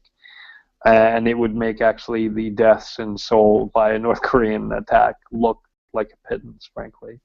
That's what China fears the most, and they're right to fear that. I think their solutions are horrific, but their fear is very real, and I accept that. I just think they're wrong about how they're going to prevent it, But yeah, it would be a completely the biggest disaster the human race not only has ever seen, but could even conceive of, frankly. Yeah, I think we're going to see a very interesting next 10 to 20 years in that area. Yeah, especially with North Korea acting the way it does. Again, I don't see any other way other than a war to solve this situation. But I don't think that a war would necessarily solve it very quickly, and I'm not exactly enthused about having to start one. In fact, if you asked me today, do you want to start a war in North Korea to get rid of the regime, I'd say, yeah, but realistically, no. What is going to happen? I mean, can you see North Korea just staying the way it is? Yeah. I mean, something's got to break eventually, doesn't it? I mean, and you like you say that there's going to be. Is a war in North Korea going to happen eventually, whether we like it or not? Well, again, we don't know enough. We know almost nothing about North Korea and their upper echelons. We have no idea really who's running the show. Is it Kim Jong-un? Is it his sister? As now seems to be some reports. Was it his aunt at the time? We don't know. Are the generals? Yeah, we really don't know. And here's the thing: if Kim Jong-un dies, okay, because they're never deposed, they die.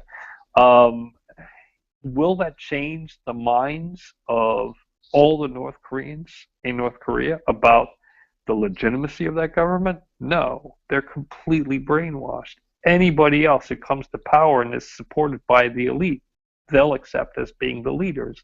So it's not as if, What about the idea that each generation becomes? I mean, King Il-sung is the one that's worshipped the most, and then King Jong-il next. Yeah.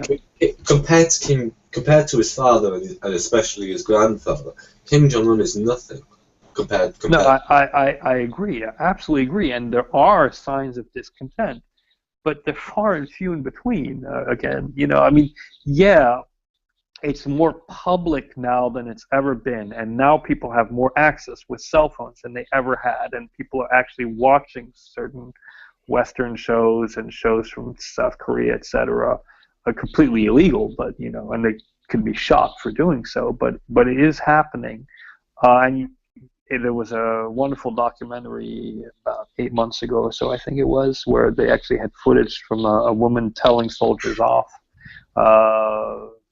in public, and they didn't do anything about it. They argued with her, but they didn't do anything about it, which was completely unheard of, 10 years ago or even 5 years ago. But even though there are signs of discontent, there's no sign that the regime is losing power in any way whatsoever. You can have all the signs of discontent that are growing that you want, but the people are literally powerless, to do anything about it. They had a famine in the 1990s, 20 years ago, which killed millions of people, literally millions of people. There are reports of actual cannibalism that happened during those times of famine. These are unconfirmed reports, but very, very, very, very solidly based. Every possibility, it's still happening. Yes, and not to the extent that it was before, because they do get aid and they are disseminating it somewhat. But in those prison camps in the north, I'm sure. That goes uncontested. They're starving them there, but I mean in terms of the general population. However, during that time, there were grumblings, there were signs of discontent, but the people were powerless. The government has all the power, completely. It's ironclad. There's nothing. There's no group of dissenters that are gathering together in North Korea. If you have one dissenter in a village or even 5, they won't know who's the dissenter in the village. They'll keep it completely to themselves. They don't get together in a cafe somewhere and talk about, bombing the Nazis like in the good old days of yore. Okay? They keep it to themselves because their mother could inform on them, their father, their husband, their wife, their children. It happens all the time. And if you have a famine in a certain area, it's very possible that 20 kilometers further away they know nothing about it. Absolutely. So the fact is that there's no way of them to communicate their discontent. There's no way to organize and band together, even in cities where there is more signs of discontent than in the countryside, for example, in certain places. They have no way of banding together, because if they get too much out of line, they will be taken away and shot. I mean, clearly, in front of everybody, and we've actually seen videos of this. You could have a shitload more of discontent in North Korea right now, factored by 5 or something, wouldn't make a bloody difference. These people are not going to be able to overthrow the regime. They have no power, nothing whatsoever. It's like you say, we know very little about the political structure itself. I'm not suggesting that there's going to be an overthrow of the regime. Well, I'm suggesting that it's more likely the regime will collapse on its own. We know that Kim Jong-un is on shaky ground as it is. I could imagine. I'm not so sure he is anymore. I think that the purge, last year took care of that. I think that was the whole point. Yeah, that's what I thought back then too, when he executed his own family members. That may be a very good way for him to show that he's in power. Well, not only his own family members, everybody who was related or who was friends with his uncle. Yeah. They executed hundreds and hundreds of people. and they purged them completely. So, and that was in the inner circle. I don't think that he's on shaky ground anymore. I just don't. I see that his first year he was on very shaky ground. People were not as accepting of him as before, and we saw general discontent, and now we don't see it. It was And I think the end of this year, when he had something with his knee or something, all those rumors, yeah. when he was away a few weeks and then came back, I think Yes. that's a very good. Basically, I find that personally as evidence that he is in full power. Yeah, absolutely. I have no, regardless of whether it's him or somebody else, I have no doubt that right now the regime is not on shaky ground. Okay, color me surprised if something happens that disproves it, and fine, I'll admit I was wrong. But right now, as far as I can tell, they're on solid ground. Absolutely. That's the way I see it. And I don't see it changing anytime soon. Maybe it will, but I don't see it happening. Yeah, sadly enough. Yeah, and unfortunately, you can't bet on that kind of situation. No, and it's interesting to see that he has been in the West. He was educated in England, so he knows. And in Switzerland too, yeah. Yeah, so he knows about the West. He knows how the West works. Mhm. And then comes back to North Korea because the prodigal son that was intended to take over fled to China. Mhm. I don't know what his name was, and he took over. Yeah. So, but that's. The sinking of the ship, the South Korean ship, is rumored to have been Kim Jong-un, actually, as a test of his willingness to do anything to defend the regime. Okay. Yeah. The sinking of the ship was, from all accounts, we know that was actually his father who told him, you have to do this, and to prove yourself, to prove that you're metal, that you can order your troops to do anything that you want. And so he did. Yeah, that's important for a dictator, of course, to show that you are able to act and. Yeah. It wasn't for the people. It was never made public. So it was not intended for the people to know, but it was intended for the troops to know, that the upper generals, etc. To know that my son can do this. My son can take these decisions. Yeah. It is like the mafia.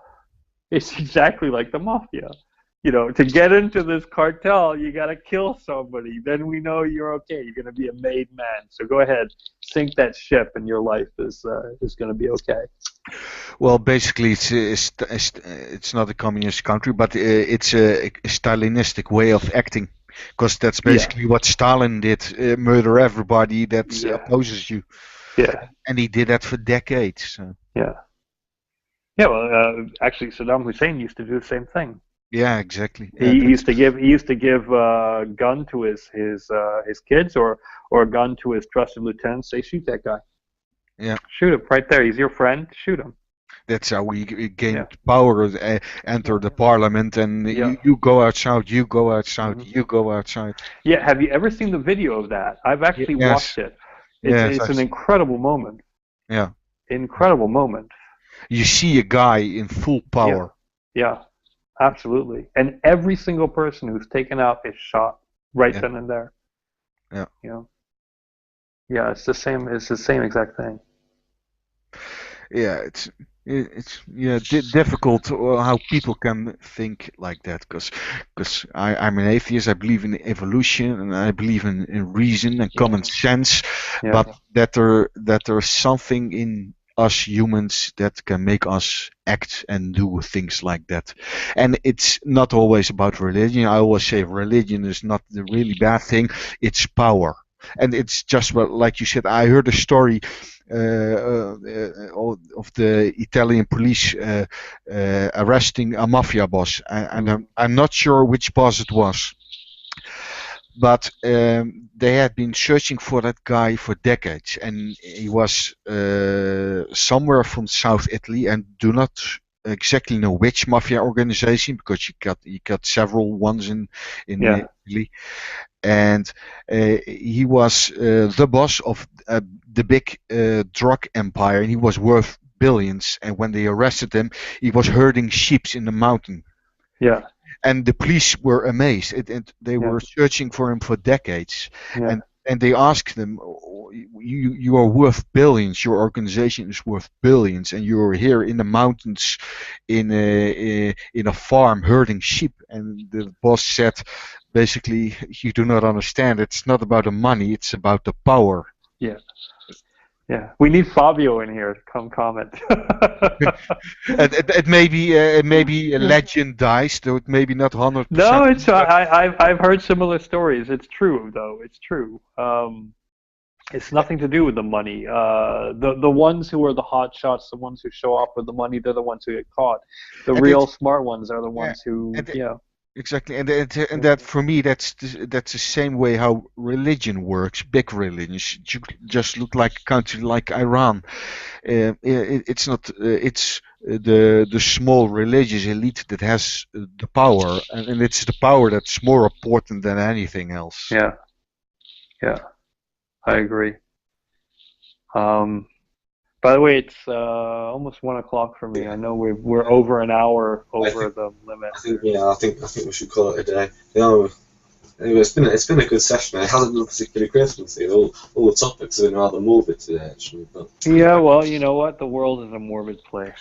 Oh, it is. I just want to end with one thing then, because we are all we can all be happy that we live in democracies. And I think it was Churchill that once said something like, "Until we have something better." Yeah, no, there's democracy is the worst form of government except for all others, or something like that. You know, something like that. Yes. Yeah. I agree. Yes.